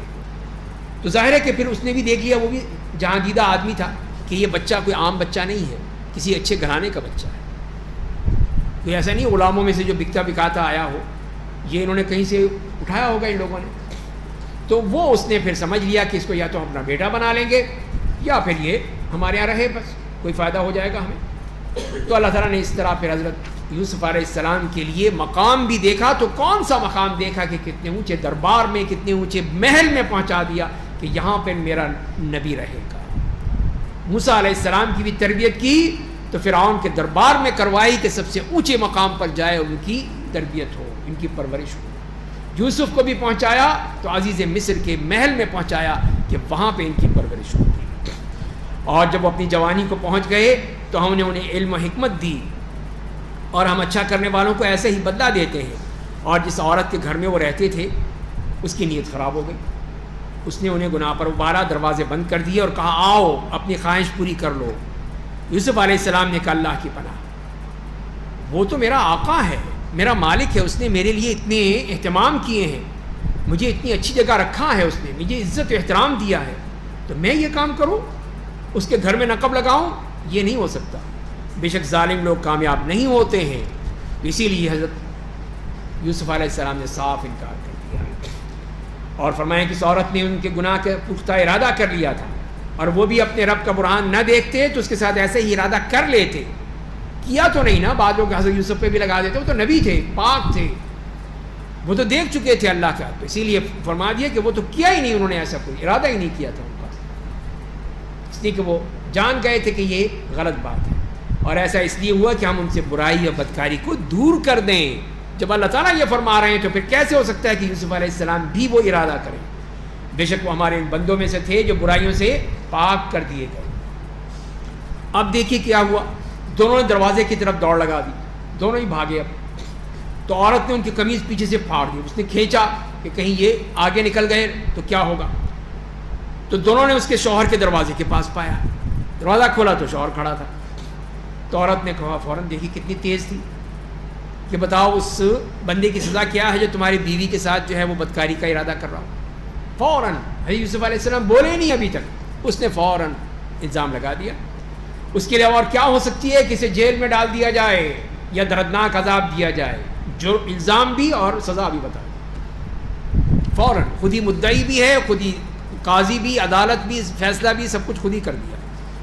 تو یوسف علیہ السلام نے کہا کہ اسی نے مجھے گناہ پر مجبور کرنا چاہا تھا، اور عورت کے خاندان والوں میں سے ایک گواہ نے گواہی دی کہ اگر اس کی قمیص آگے سے پھٹی ہوئی ہے تو یہ سچی ہے کہ اس نے اپنے آپ کو بچانا چاہا اور اس میں اس کی قمیص پھٹ گئی، اور اگر تو یہ سچی ہے اور یوسف جھوٹا ہے، اور اگر اس کی قمیص پیچھے سے پھٹی ہوئی ہے تو یہ جھوٹی، یوسف سچا، اس لیے کہ اس نے پیچھے سے کھینچا ہے اس کو۔ اور جب دیکھا انہوں نے تو قمیص پیچھے سے پھٹی ہوئی تھی، تو کہا کہ یہ عورتوں کا یہ مکر و فریب ہے، بے شک تمہارا مکر و فریب بہت بڑا ہوتا ہے، کہ تم نے جو مکر و فریب کیا ہے اس معصوم کو پھنسانے کے لیے، کہ یہ کوئی آسان بات نہیں ہے۔ اے یوسف تم اس بات کا خیال مت کرو، ارے عورت تم اپنے گناہ کی معافی مانگو، بے شک تم غلطی پر تھی، غلطی تمہاری ہے، تو یوسف تم اس سے دور ہو جاؤ۔ لیکن وہ کہاں تھی، معاملہ ہی کچھ اور اس نے سمجھا اس کو، یہ کیسے ہو گئی، تو میری عزت پامال ہو گئی، میری توہین ہو گئی۔ تو اس نے کیا کیا پھر، ظاہر ہے کہ ایک آزاد معاشرہ معلوم ہوتا ہے، تو اس نے کیا کیا کہ شہر کی کچھ عورتوں نے کہا کہ عزیز کی بیوی اپنے غلام کو گناہ پر ابھارتی ہے، اس پر فریفتہ ہو گئی ہے، یہ تو بڑی غلط بات ہے، یہ تو کھلی گمراہی ہے، یہ کیا ہو گیا، اچھی خاصے خاندان کی عورت وہ ایک غلام پر مر مٹی۔ تو جب عورت کو ان کی سازش کی خبر ہوئی تو اس نے انہیں دعوت دی، ان کے لیے ایک مجلس تیار کی، بٹھایا ان کو بڑے عزت و احترام کے ساتھ، ان کے سامنے وہ چیزیں رکھ دیں، چھری بھی رکھ دی، اور یوسف سے کہا ذرا آؤ جلوہ دکھاؤ ان کو۔ تو جب عورتوں نے دیکھا تو وہ تو حیران رہ گئی کہ یہ اتنا حسن، اتنی خوبصورتی، وہ بھی ایک مرد میں۔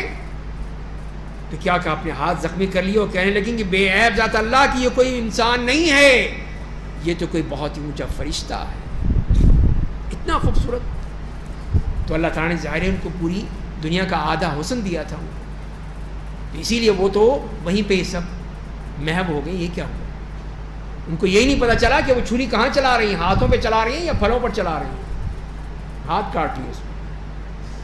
تو عزیز مصر کی بیوی نے کہا دیکھیے اس کی چالاکی، کہ یہی ہے وہ جوان جس کے بارے میں تم سب مجھے برا بلا کہہ رہی تھیں، تم جو کہہ رہی تھی نا کہ یہ دیکھو دیکھو ذرا ہے کیا چیز، یہ تمہیں پتہ نہیں ہے، میں نے اسے اپنی طرف مائل کرنا چاہا لیکن اس نے اپنے آپ کو بچا لیا، اور اگر اس نے میرے حکم پر عمل نہ کیا تو یہ جیل میں ڈال دیا جائے گا اور ذلیل ہوگا۔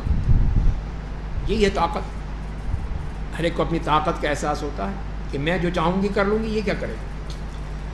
تو یوسف علیہ السلام نے بھی دعا کی اپنے رب سے کہ اے میرے رب، جیل میرے نزدیک اس گناہ سے زیادہ آسان ہے، مجھے جیل ہی اچھا ہے، جیل میں پڑا رہا ہوں، جس کی یہ لوگ مجھے دعوت دے رہے ہیں، اگر تو نے میرے خلاف ان سازشوں کو ناکام نہ بنایا تو میں ان کی طرف ڈھل جاؤں گا، نادانوں میں سے ہو جاؤں گا، میں کہاں جاؤں گا، پھر اللہ سے دعا کر لی۔ تو اللہ نے ان کی دعا قبول کر لی فوراً، اللہ اپنے نیک بندوں کی دعا قبول فرماتے ہیں، اور ان کے خلاف ان عورتوں کی سازشوں کو ناکام بنا دیا جو اس قسم کی باتیں کر رہی تھی، بے شک وہ خوب سننے والا خوب جاننے والا ہے۔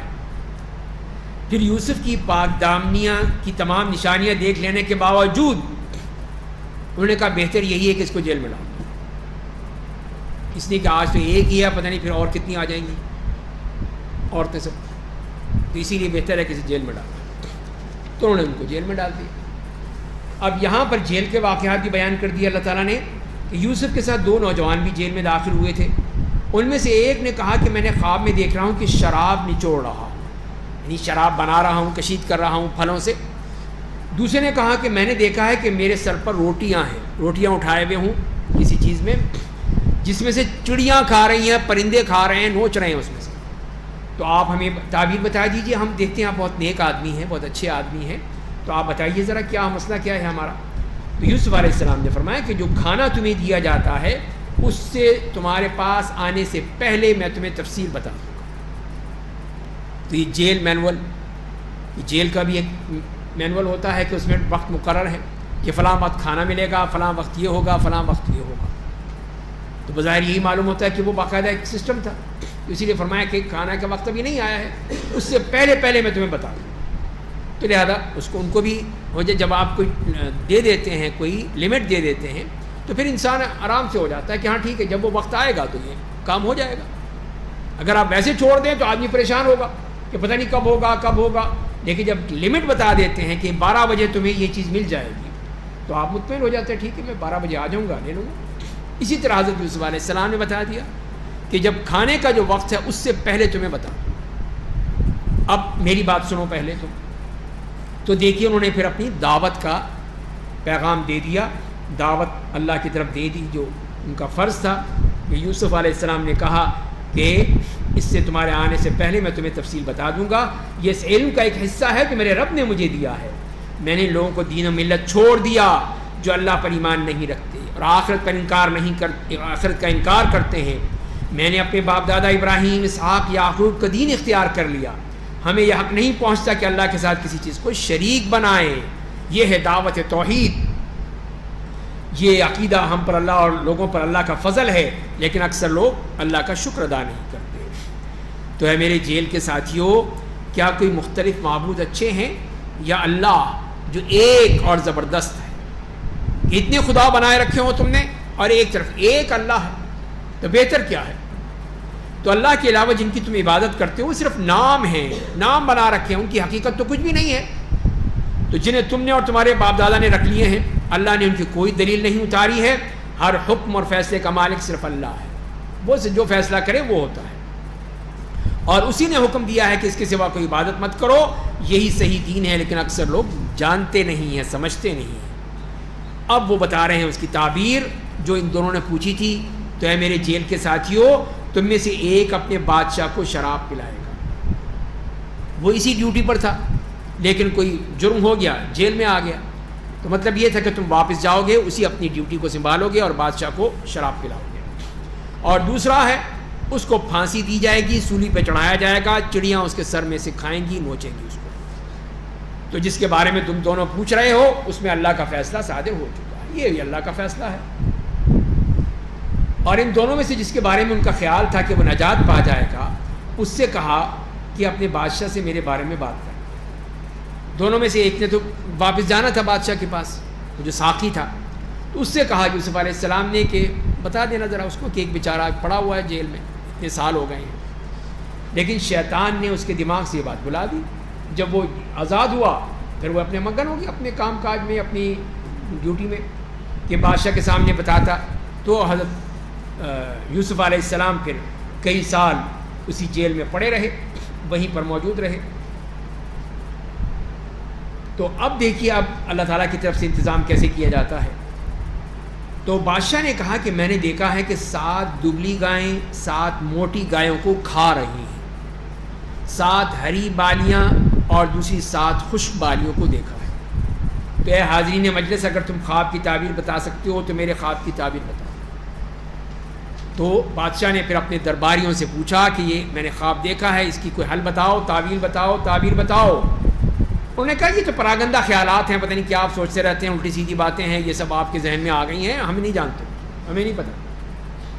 تو اب جو وہ تھو نوجوان، اس کے کان کھڑے ہوئے، کیوں ہو یہ تو وہ جیل میں ایک بندہ بیٹھا ہوا ہے، تو اس کے پاس جاؤں میں. تو وہ پھر آیا، یوسف کی بات یاد آ گئی. تو انہوں نے کہا ٹھیک ہے، ٹھہرو، میں جاتا ہوں جیل میں، وہاں پہ ایک بندہ ہے، مجھے جانے دیں، مجھے دے دیں NOC، میں جاؤں، اس سے بات کروں، اس سے پوچھوں. تو وہ آ گیا یوسف علیہ السلام کے پاس کہ یوسف ایھا الصدیق، اے سچے یوسف. کتنے احترام سے بات کی ہے. آپ ہمیں اس خواب کی تعبیر بتائیے کہ 7 دبلی گائیں 7 موٹی گایوں کو کھا رہی ہیں اور 7 ہری بالیاں ہیں 7 خشک بالیاں ہیں، تاکہ میں واپس جا کر لوگوں کو بتاؤں کہ اس کی تعبیر کیا ہے، اور آپ کی قدر و منزلت کا بھی علم ہو، لوگوں کو معلوم ہو کہ اتنا بڑا ہیرا وہ جیل میں پڑا ہوا ہے. تو یوسف علیہ السلام نے کہا کہ تم لوگ مسلسل 7 سال تک کاشت کرو گے، خوب فصلیں ہوں گی، خوب کاشت کرو گے، اور فصل کاٹنے کے بعد اسے بالیوں میں ہی رہنے دو گے سوائے اس تھوڑے حصے کے جو تم کھاؤ گے۔ پھر اس کے بعد 7 مشکل سال آئیں گے، قحط پڑ جائے گا، جو پہلے سے ان سالوں کے لیے تمہارا جمع کردہ غلوں کو بھی کھا جائیں گے۔ مطلب یہ کہ تم اس میں سے کھاؤ گے پھر، سوائے معمولی مقدار کے جو تم نے احتیاط سے محفوظ رکھا ہو۔ اور پھر اس کے بعد 1 سال آئے گا جس میں لوگوں کے لیے خوب بارش ہوگی، جس میں لوگ خوب رس نکالیں گے۔ تو اس طرح حضرت یوسف علیہ السلام نے خواب کی تعبیر بھی بتا دی اور پورے 14 سال کا طریقہ بتا دیا، اسٹریٹجی بتا دی کیا کرنا تھا۔ یہ ہوتا ہے نبی کی بات اللہ کی طرف سے، کہ خواب کی تعبیر نہیں صرف یہ کہہ دیتے ہاں جو تمہارے 7 سال کھاؤ گے اس کے بعد قحط آ جائے گا پھر تم مر جاؤ گے، یہ نہیں کہا، بلکہ ان کو بتایا کہ تم نے کرنا کیا ہے، کہ 7 سال تو خوب تمہارے یہاں فصلیں ہوں گی، کاشت ہو گئی، تو اس میں سے صرف ضرورت کے مطابق لینا، باقی وہیں رہنے دینا تاکہ محفوظ رہیں۔ پھر 7 سال آئیں گے جب قحط پڑے گا، کھانے کو کچھ نہیں ملے گا، بالکل ہی بارش نہیں ہوگی، تو اس وقت پھر تمہارے جو یہ محفوظ کردہ دانے ہیں یہ کام آئیں گے تمہارے، پھر کھانا چاہیے۔ اور پھر 7 سال گزرنے کے بعد یعنی 14 سال کے بعد پھر بارش ہوگی اور پھر تم خوب کھاؤ گے، مزے کرو گے۔ تو یہ تعبیر بتا دی حضرت یوسف علیہ السلام نے۔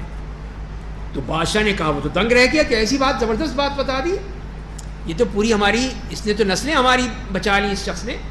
تو بادشاہ نے کہا لاؤ اسے میرے پاس لاؤ، یہ کہاں پہ یہ بندہ؟ جب ان کے پاس قاصد آیا انہوں نے کہا اپنے بادشاہ کے پاس واپس جاؤ، ان سے پوچھو ان عورتوں کے بارے میں کیا خبر ہے جنہوں نے اپنے ہاتھ کاٹ لیے تھے۔ یہ ہے، بے شک میرا رب ان کے مکر و فریب کو خوب جانتا ہے کہ میں ایسے ہی نکل جاؤں، میرے کو الزام لگایا ہوا ہے ان لوگوں نے،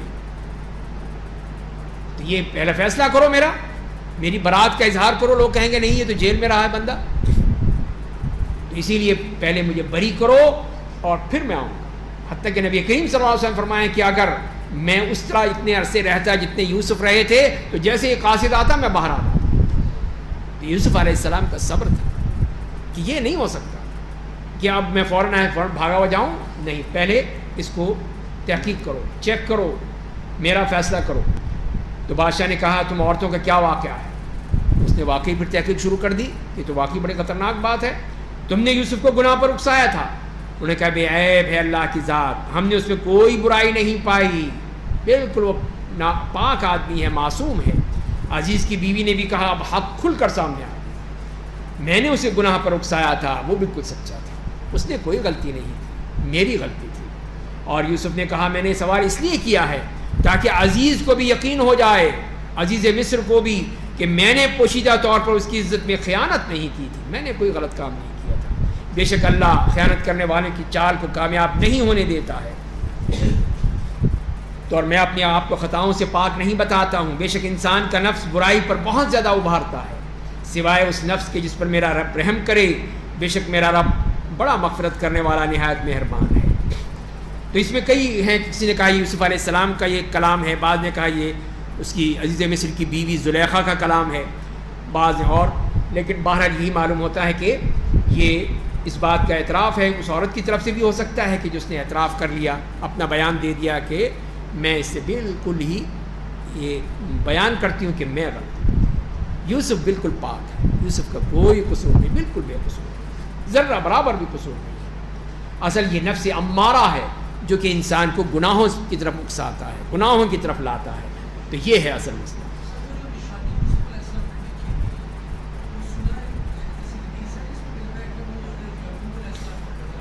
یہ روایات ہیں، اسرائیلی روایات ہیں صرف، کہ وہ اب دیکھا کہ وہ دانت میں انگلی دیتے ہوئے کہ یوسف یہ کر رہے تم، تو یہ تو نعوذ باللہ حضرت یوسف علیہ السلام پر تہمت ہے کہ وہ اتنے بڑے نبی ہو کے جو قرآن خود ان کی پاک دامنی بیان کر رہا ہے کہ ہم تو ان سے دور کر دیا ہم نے سب کچھ، وہ کیسے کہہ سکتے تھے؟ تو لہٰذا ان کو اللہ تعالیٰ کی طرف سے جب یہ ذہن میں وہ نور آ گیا، نور نبوت اور نور پاکیزگی، تو انہوں نے کہا کہ نہیں، میں نہیں کر سکتا۔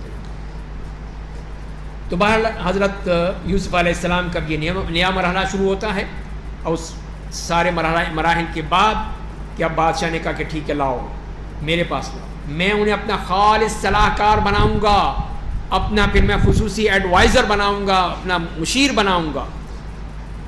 بس جب ان سے بات کی تو کہا تم آج سے ہمارے نزدیک صاحب مرتبہ ہو، قابل اعتماد۔ واقعی تم نے جو بات کہی ہے وہ تو کوئی بتا ہی نہیں سکتا مجھے، تو میرے اب پورے اعتماد پہ تم ہو۔ یوسف علیہ السلام نے کہا آپ مجھے ملک کے خزانوں کا ذمہ دار بنا دیجیے، میں بے شک ان کے خوب حفاظت کروں گا، مجھے اس کام کی اچھی معلومات ہے۔ تو یوسف علیہ السلام جو ہیں یہ مانگ رہے ہیں کہ عہدہ مانگ رہے ہیں، تو عہدہ تو نہیں مانگنا چاہیے، لیکن یہاں پر یہی ہے کہ جب ایسے حالات ہوں کہ اگر کوئی اور آ جائے گا وہاں پر تو وہ تو تباہ کر دے گا ملک کو، وہ پھر IMF کے پاس بھاگے گا۔ تو یہ ہے اسد عمر نہیں چلے گا یہاں پر، تو اسی لیے یوسف علیہ السلام نے کہا کہ اور کوئی نہ آ جائے کہیں تو میں ہی رہوں گا، میں اس کو دیکھوں، جو مجھے اللہ نے دیا ہے تو میں اس کو خوب جانتا ہوں، تو میں اس کا بہتر اندازہ کروں گا۔ تو ہم نے اس طرح یوسف کو زمین مصر کا اقتدار دے دیا۔ تو اللہ تعالیٰ جو فرمایا کہ یہ جو فرما رہے ہیں مکننا لیوسف فی الارض یتبوأ منها حیث یشاء، جہاں مرضی چاہے، یہی تو بادشاہت ہوتی ہے، تاکہ اس میں جہاں چاہیں رہیں، ہم اپنی رحمت جسے چاہتے ہیں دیتے ہیں، اور ہم نیک عمل کرنے والوں کا اجر ضائع نہیں کرتے ہیں۔ اور یقیناً آخرت کا اجر و ثواب ان ایمان والوں کے لیے زیادہ بہتر ہوگا جو دنیا میں اللہ سے ڈرتے رہے ہیں۔ اور یوسف کے بھائی آئے، اب ظاہر ہے کہ جب وہ 7 سال گزر گئے جو اچھے تھے، جس میں انہوں نے وہ خوب بارشیں ہوئیں، خوب زرخیزی ہوئی، خوب غلہ جمع کر لیا، لیکن جو حضرت یوسف علیہ السلام کی اسٹریٹجی تھی اس کے مطابق انہوں نے اپنے گودام بھر لیے یا اس میں رہنے دیا، وہ بچا لیا۔ اب جب قحط پڑا 7 سال کے بعد، اب یہاں پہ سب کچھ تھا۔ یہ تھی حضرت یوسف علیہ السلام کی ساری پلاننگ کہ وہاں پہ غلہ موجود تھا۔ اب سب لوگ آ رہے ہیں یوسف علیہ السلام کے ہاں، یہاں پہ مصر آ رہے ہیں کہ ہمیں کچھ دے دو، تو وہ بھی آ گئے۔ پھر یوسف علیہ السلام کے بھائی، یہ تو فلسطین کا ہے نا، وہ فلسطین میں تھے، یہ مصر ہے، مصر آ گئے تھے۔ ظاہر ہے کہ جب وہ کنویں میں پھینکا گیا اور پھر وہ قافلہ مصر لے آیا تو وہ فلسطین سے مصر آئے۔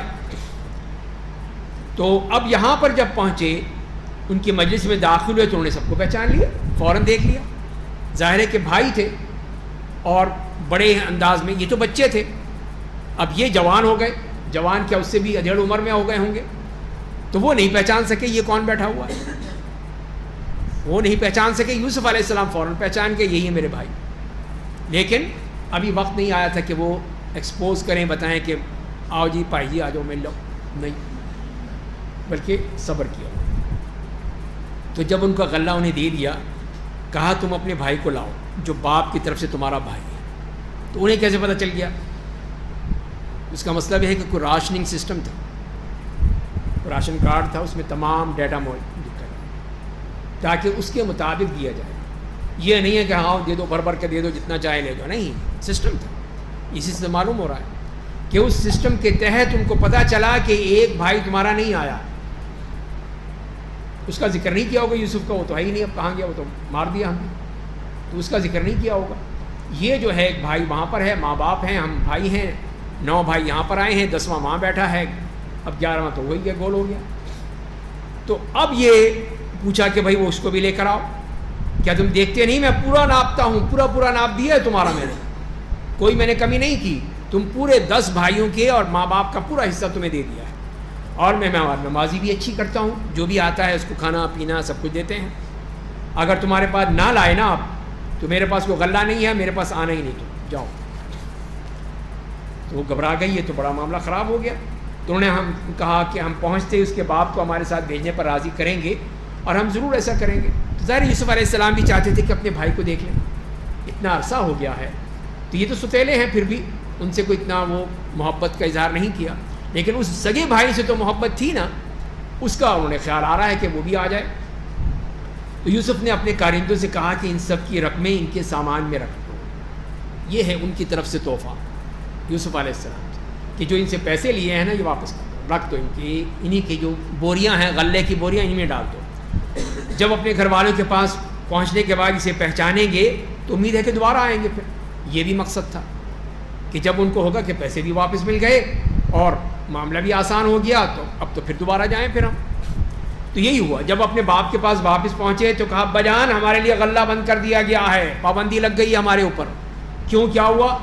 اس لیے کہ آپ ہمارے بھائی کو ہمارے ساتھ جانے دیجئے تاکہ ہمیں غلہ ملے، بے شک ہم اس کی پوری حفاظت کریں. تو یعقوب علیہ السلام تو پہلے ہی تو غم اٹھا چکے تھے، ایک چوٹ لگ چکی تھی، سینے پہ ایک چوٹ لیے ہوئے ہیں. تو کیا کہا، اس کے بارے میں تم پر میں بھروسہ کرنا ویسا ہی ہوگا جیسے میں نے اس سے پہلے تمہارے بھائی پر تمہارے پر بھروسہ کیا تھا، بھیج دیا تھا میں نے اور تم آئے تھے روتے ہوئے کہ بھیڑیا کھا گیا. اب جو تم اس کو لے جاؤ گے، اب کہاں پھینکو گے اس کو؟ اسی لیے ان کے دل میں تھا کہ اس لیے اللہ ہی سب سے اچھا حفاظت کرنے والا ہے اور وہ سب سے زیادہ مہربان ہے. اور جب انہوں نے اپنا سامان کھولا تو دیکھا کہ ان کی رقم انہیں واپس مل گئی. انہوں نے کہا ابا جان ہمیں کیا چاہیے، ہماری پونجی ہمیں لوٹا دی گئی، سارا پیسے ہمیں واپس مل گئے، اپنے گھر والوں کے لیے غلہ حاصل کریں گے، اپنے بھائی کی حفاظت کریں گے، ایک اونٹ کے بوجھ برابر غلہ بھی زیادہ ملے گا جو تھوڑا ہی ہے، اور بادشاہ پر کوئی گرا نہیں گزرے گا، دے دے گا ہمیں. تو لہذا آپ دے دیجیے ہمیں. ہو سکتا ہے ان کا حصہ نہ دیا ہو پہلے، کہ جو آئے ہیں ان کا دیں گے، باقی کا نہیں دیں گے ہم. تو اسی لیے ان کو یہ خواہش تھی کہ اس کو بھی بھیج دیں، ہمیں غلہ اور مل جائے گا. تو یعقوب علیہ السلام نے کہا کہ میں اسے تمہارے پاس ہرگز جانے نہیں، یہاں تک کہ تم مجھے اللہ کے نام پر پختہ عہد کرو گے، لکھ کر دو کہ تم اسے ضرور واپس لاؤ گے، الا یہ کہ تم سب گھیرے جاؤ، سارے ہی جاؤ، پھر وہ ایک الگ بات ہے. بس جب سب نے ان سے پختہ عہد کر لیا تو کہا کہ ہم جو کچھ کہہ رہے ہیں اس کا ضامن اللہ ہے، اللہ تعالیٰ اس پر ضامن ہے، وہ شاہد ہے، وہ گواہ ہے. اور یعقوب علیہ السلام نے کہا کہ میرے بیٹو تم سب ایک دروازے سے مت داخل ہو. یہ باپ کی شفقت، باپ کی محبت کہ دیکھو مختلف دروازوں سے داخل ہو. اب اتنے 10 بھائی ہٹے کٹے، جوان، خوبصورت اور شاندار شکل و صورت، اب جب جائیں گے تو لوگ دیکھیں یہ کون ہے، کہیں نظر لگ جائے. تو اللہ، تو اسی لیے تم الگ الگ سے داخل ہونا، ایک دم اکٹھے مت داخل ہونا. اللہ کی طرف سے کسی مقدر حکم کو میں تم سے ٹال تو نہیں سکتا، اگر جو ہونا ہے تو وہ ہو کر رہے گا، لیکن پھر بھی ہر حکم اور فیصلہ صرف اللہ کے اختیار میں ہے. میں نے اسی پر بھروسہ کیا ہے اور بھروسہ کرنے والوں کو صرف اسی پر بھروسہ کرنا چاہیے. میں اللہ پر توکل کرتا ہوں لیکن احتیاط کے طور پر، کہ یہ دیکھو اس بات کا خیال رکھنا. اور جب لوگ مصر میں داخل ہوئے، جس طرح ان کے باپ نے انہیں حکم دیا تھا، تو یہ تدبیر اللہ کی کسی تدبیر کو ان سے ٹال نہیں سکتی تھی. یہ مطلب نہیں تھا کہ آدمی جو تدبیر کرے وہ واقعی سچی ہو، باقی اللہ کا حکم ہے جو فیصلہ کرے. ٹھیک ہے آپ دوائیں کھاتے ہیں، علاج کرتے ہیں، پرہیز کرتے ہیں، لیکن جو ہونا ہے وہ ہو کر رہے.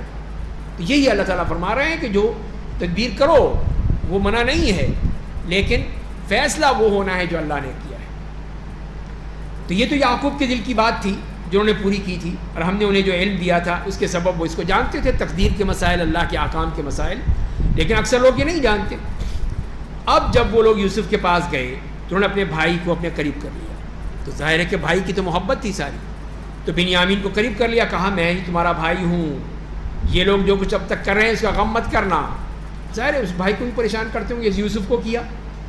تو اسی لیے کہا کہ دیکھو گھبرانا نہیں. اب کیسے روکیں اس کو، جانے بھی نہیں دینا چاہتے تھے کہ یہ واپس جائے. بس جب ان کا غلہ انہیں دے دیا تو اپنے بھائی کے سامان میں پینے کا پیالہ رکھوا دیا، جو بادشاہ کا پیالہ تھا، بہت ہی جڑاؤ قسم کا، بہت ہی خوبصورت. پھر ایک منادی نے اعلان کیا، قافلے والو تم لوگ چور ہو. یہ نہیں کہا کہ تم نے چوری کی ہے، یہ نہیں کہا، چور ہو تم. کیا آپ چوری کیا؟ بھائی ہم نے. وہ لوگ اعلان کرنے والوں نے متوجہ پوچھا تمہاری کیا چیز کھو گئی؟ کوئی چیز کھوئی ہے تبھی تم کہہ رہے ہو کہ چور ہو تم. بادشاہ کے لوگوں نے کہا ہمیں بادشاہ کا پیالہ نہیں مل رہا، جو اسے حاضر کرے گا اسے ایک اونٹ کا غلہ اور دے دیں گے، اور میں اس کا ذمہ دار ہوں جو کہہ رہا ہے کہ میری ضمانت ہے، اس کو مل جائے گا. انہوں نے کہا دیکھو اللہ کی قسم تمہیں معلوم ہے کہ ہم اس ملک میں فساد پھیلانے نہیں آئے ہیں تمہارے ملک میں، اور نہ ہم نے کوئی چوری کی ہے، ہم نے تو کچھ نہیں کیا. تو بادشاہ کے لوگوں نے اگر تم جھوٹے ثابت ہوئے تو کیا سزا ہوگی چور کی؟ ہم دیکھیں گے، چیک کریں گے، اب تمہارے سامان پوری چیکنگ ہوگی، اور اگر تم نکلے چور تو پھر. تو انہوں نے کہا کہ جس کے سامان میں پیالہ نکلے گا وہی اس کے بدلے میں رکھ لیا جائے گا. ہم ظالموں کو ایسے ہی بدلہ دیا کرتے ہیں، ہمارے یہاں یہی قانون ہے. تو ٹھیک ہے جس کے سامان میں سے نکلے آپ رکھ لیں اس کو. تو پھر کیا؟ تو یوسف نے اپنے بھائی بنیامین کے تھیلے سے پہلے ان کے تھیلوں میں تلاش کی سارے. پہلے یہ بھی ہے نا حکمت ہے، پہلے ہی دکھا لیتے یا بنیامین کے، تو کہا اچھا یہ تم نے ہی رکھا ہوگا اس میں. اسی لیے پہلے ان کے تھیلے دیکھے، ان کی ساری بوریاں چیک کی ساری، اور پھر اپنے بھائی کے تھیلے سے پیالہ نکال لیا۔ اس طرح ہم نے یوسف کے لیے تدبیر کی۔ وہ شاہ مصر کے قانون کے مطابق اپنے بھائی کو نہیں لے سکتے تھے، نہیں روک سکتے تھے۔ کس طرح روکیں؟ روکنے کا طریقہ ہی نہیں تھا، سوائے اس کے کہ اللہ ایسے ہی چاہے۔ ہم جسے چاہتے ہیں کئی درجات بلند کر دیتے ہیں، اور ہر جاننے والے کے اوپر ایک اور بڑا جاننے والا ہوتا ہے جو اللہ ہے۔ تو اس طرح پھر اب وہ بنیامین کو انہوں نے روک دیا۔ جی ہاں نبی تو کہنا،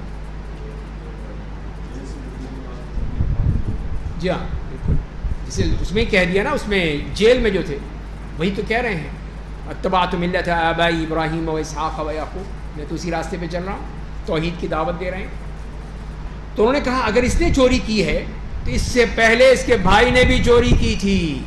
دیکھیے کتنا ان کے دل میں وہ کینہ بھرا پڑا ہے کہ آج اس نے چوری کی ہے، تو اس کا سگا بھائی یوسف ہے، اس نے بھی چوری کی تھی ایک دفعہ۔ تو ہے یوسف علیہ السلام چپ رہے، ان کی اس کذب بیانی کو اپنے دل ہی میں چھپائے رکھا، اس کا اثر اپنے اوپر ظاہر نہیں ہونے دیا۔ کتنے وہ حکمت تھی، اور دل میں کہا تم کتنے برے لوگ، جو جھوٹ تم بول رہے ہو نا اللہ اسے خوب جانتا ہے۔ تو پھر آئے ان کے پاس، اے عزیز اس کا بہت ہی عمر رسیدہ بوڑھا باپ ہے، منتیں ترلے شروع ہو گئے، آپ اس کے بدلے ہمیں رکھ لیں کسی کو، ہم سمجھتے ہیں آپ نیک دل انسان ہیں، اچھے آدمی ہیں، اس کو نہ رکھیں، یوسف کو کسی اور کو لے لیں۔ تو عزیز نے کہا ہم اللہ کی پناہ مانگتے ہیں کس کے علاوہ کسی اور کو پکڑیں، جس کے پاس ہم نے اپنا سامان پایا ہے تب تو ہم یقیناً ظالم ہوں گے کہ اس کو چھوڑ کے کسی اور کو لے لیں، نہیں یہ نہیں ہو سکتا۔ جب وہ لوگ اس کی جانب سے بالکل نا امید ہو گئے، کوئی بالکل رد ہو گئی، ان کی درخواست رد کر دی گئی کہ نہیں ہو نہیں سکتا، تو ایک ساتھ الگ جمع ہو کر مشورہ کرنے لگے۔ اب بڑا بھائی اس نے کہا کہ دیکھو تمہیں یاد نہیں کہ تم نے کیا کیا تھا، تم نے اپنے ابا سے ایک عہد و پیمان کیا تھا، اور اس سے پہلے تم نے یوسف کے معاملے میں بھی کوئی کسر نہیں چھوڑی تھی، وہاں پہ بھی تم نے کتنا بڑا اقدام کیا تھا، تو وہ تمہیں معلوم ہے، پتہ ہی ہے تمہیں۔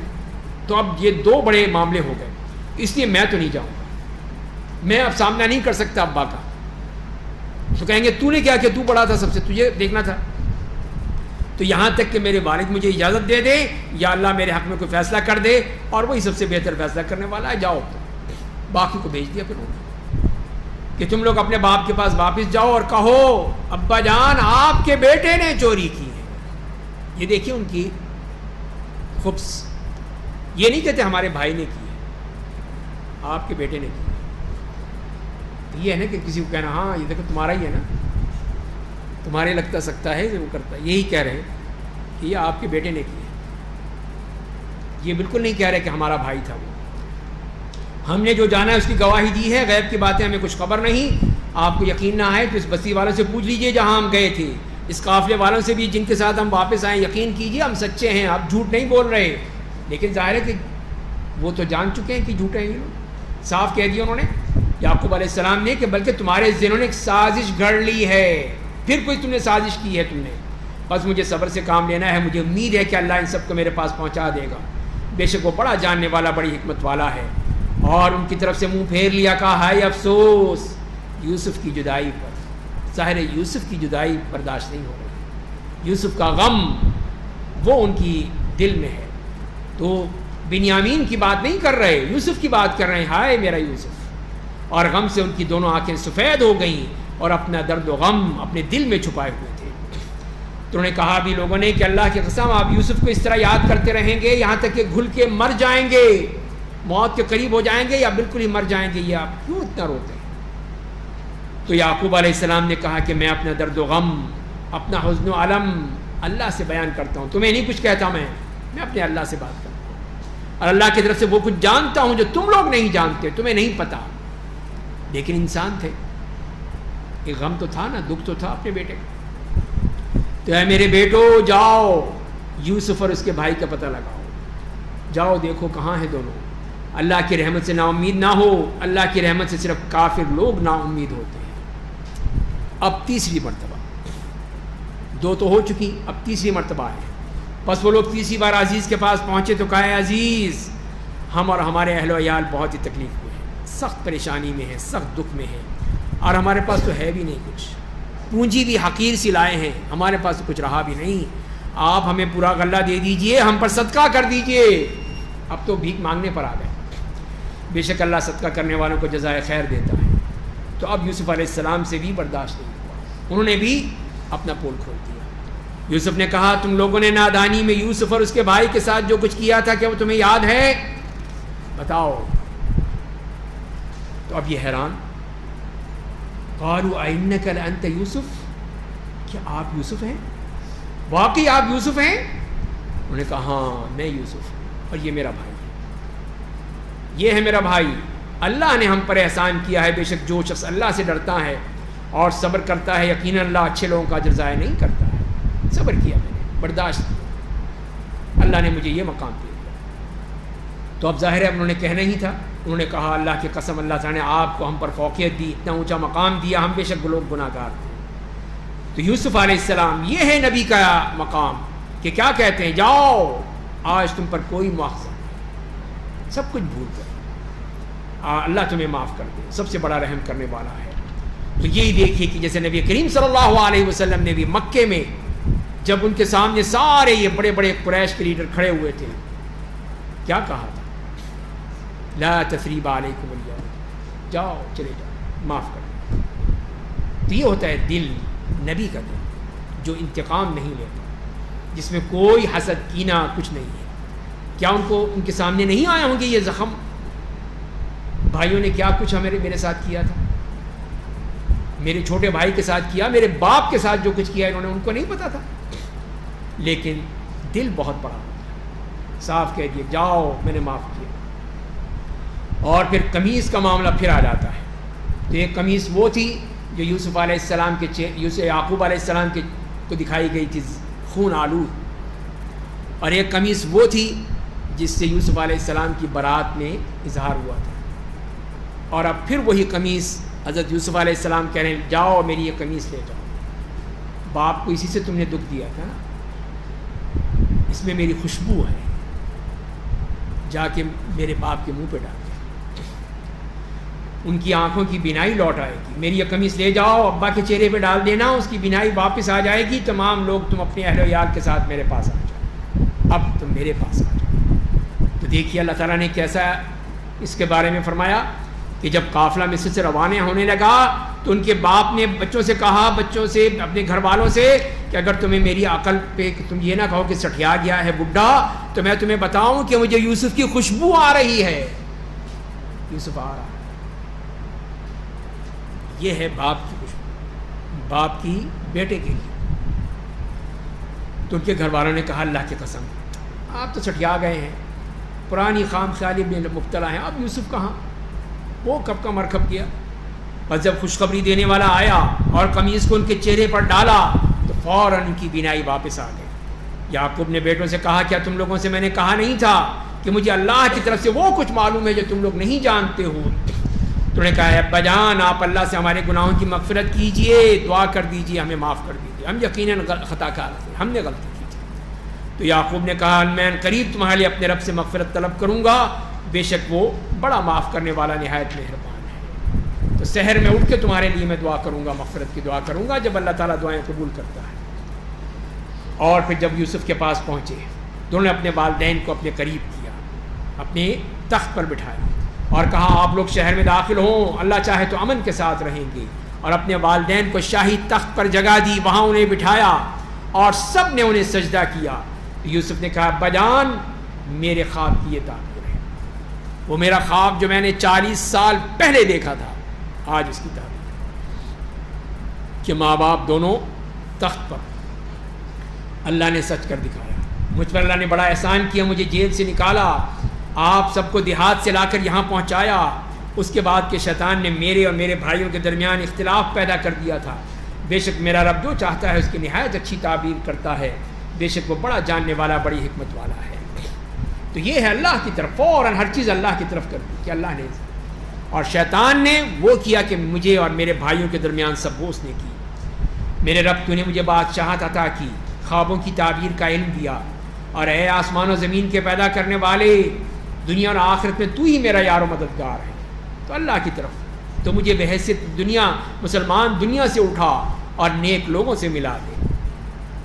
تو تو یعقوب علیہ السلام جب مصر پہنچے تھے تو ان کی عمر بھی 130 سال تھی، اور پھر یوسف علیہ السلام نے انہیں ان کے بیٹوں کو شاہ مصر سے ملایا اور خوب ان کو وہ شاندار جگہیں عطا فرمائیں، اور مصر میں اقامت پذیر ہونے کے بعد 17 سال تک وہ زندہ رہے، اور پھر جب وہ وفات پائی تو پھر ان کو واپس ان کے بیٹے جو ہیں وہ وہیں لے آئے، فلسطین میں الخلیل میں، وہیں پہ ان کو دفن کیا، اور جہاں پہلے سے حضرت ابراہیم تھے، حضرت سارہ تھیں، حضرت اسحاق تھے ان کی بیوی تھیں، یعقوب علیہ السلام کی بیوی مدفون تھیں، ان دونوں کی ماں وہ تھیں، دوسری ماں تھی جو ان کے بعد آئی تھیں، اور اس کے بعد پھر ان کی اولاد نے وہاں پہ رکھا ہے۔ تو اس طرح پھر یہ ان کا معاملہ مکمل ہوا، اور یوسف علیہ السلام نے جو دعائیں کی تھیں اللہ تعالیٰ نے ان کی دعائیں قبول فرمائیں اور ان کو اتنا اونچا مقام دیا۔ اور اب یہاں پہ اختتامی آیات ہیں سورت کی کہ یہ غیب کی خبریں ہیں، آپ کو نہیں پتہ تھی، جنہیں ہم آپ کو بذریعہ وحی بتا رہے ہیں۔ جب وہ بطور سازش اپنے ارادے پر متفق ہو رہے تھے تو آپ ان کے پاس موجود نہیں تھے، آپ کو نہیں پتہ تھا کچھ بھی، اللہ نے بتایا آپ کو، اور آپ کی خواہش کے باوجود اکثر و بیشتر لوگ ایمان نہیں لائیں گے، آپ تو چاہیں گے لیکن یہ ایمان نہیں لائیں گے۔ اور دعوت و تبلیغ کے کام پر آپ ان سے کوئی معاوضہ بھی نہیں مانگتے ہیں، تو قرآن تو اہل جہان کے لیے حق بات کی یاد دہانی ہے، اس پہ پیسہ لینا کیسا؟ آسمان و زمین میں بہت سی نشانیاں ہیں جن کے پاس سے وہ لوگ منہ موڑ کر گزر جاتے ہیں، اور ان میں سے اکثر لوگ اللہ پر ایمان کا دعویٰ کرتے ہیں لیکن اکثر تو مشرک ہیں۔ تو اکثریت کا معاملہ جو ہے وہ ہمیشہ گڑبڑ ہوتا ہے۔ کیا وہ اس طرف سے مطمئن ہو گئے کہ ان پر اللہ کا ایسا عذاب آ جائے جو انہیں ڈھانپ لے، یا قیامت ہی اچانک آ جائے اور انہیں اس کا احساس بھی نہ ہو؟ یہ تو اللہ کا معاملہ ہے کہ اب جب چاہے وہ قیامت لے آئے، جب چاہے وہ عذاب لے آئے۔ آپ کہہ دیجئے کہ یہی دین اسلام میری راہ ہے، یہ ہے اصل راہ، میں اور میرے ماننے والے لوگوں کو اللہ کی طرف سے دلیل و برہان کی روشنی میں بلاتے ہیں، اللہ کی ذات بے عیب ہے اور میں مشرک نہیں ہوں۔ تو یہ ہے اللہ کا وعدہ، اللہ کا دین۔ اور آپ سے پہلے جتنے ہم نے انبیاء بھیجے سب کے سب شہر کے رہنے والے مرد تھے جن پر ہم وحی نازل کرتے تھے۔ کیا ان لوگوں نے زمین کی سیر نہیں کی تاکہ دیکھتے کہ جو کافر قومیں ان سے پہلے گزر چکی ہیں ان کا انجام کیا ہوا؟ اور اہل تقویٰ کے لیے یقیناً آخرت کی منزل بہت ہی اچھی ہوگی۔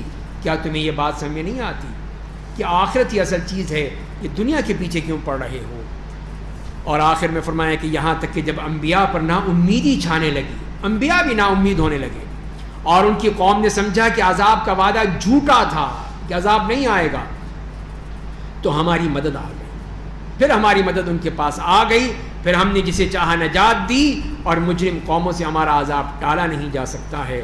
یقیناً ان قوموں کے واقعات میں عقل والوں کے لیے بہت بڑی عبرت ہے، کہ جو سمجھ سکیں، جو عقل رکھتے ہیں، جو قرآن کو پڑھیں تو اس سے فائدہ اٹھائیں۔ یہ قرآن کوئی ایسا کلام نہیں ہے جسے کسی نے گھڑ لیا ہو، بنا لیا ہو، یہ تو آسمانی کتابوں کی تصدیق کرتا ہے جو پہلے نازل ہو چکی ہیں، اور اس میں ہر بات کی تفصیل ہے۔ یہ اہل ایمان کے لیے ذریعہ ہدایت اور باعث رحمت ہے۔ تو یہاں پر آخر میں بتا دیا گیا ہے کہ یہ قرآن کوئی کہانی قصے جو تم سمجھتے ہو ایسا نہیں ہے، یہ سب اللہ تعالیٰ نے اسی کو اس طرح لکھا ہے، اسی طرح بتایا ہے، اسی طرح بھیجا ہے، تو لہذا اس پر ایمان لانا یہ تمہارا فرض ہے۔ اور اسی میں اللہ تعالیٰ نے اپنی چیزیں جو ہیں کھول کھول کر بیان کر دی ہیں، اور یہی اہل ایمان کے لیے ذریعہ ہدایت اور باعث رحمت ہے۔ اللہ تعالیٰ ہمیں اس سے استفادہ کرنے، اس کو عمل کرنے کی توفیق عطا فرمائے۔ وآخر دعوانا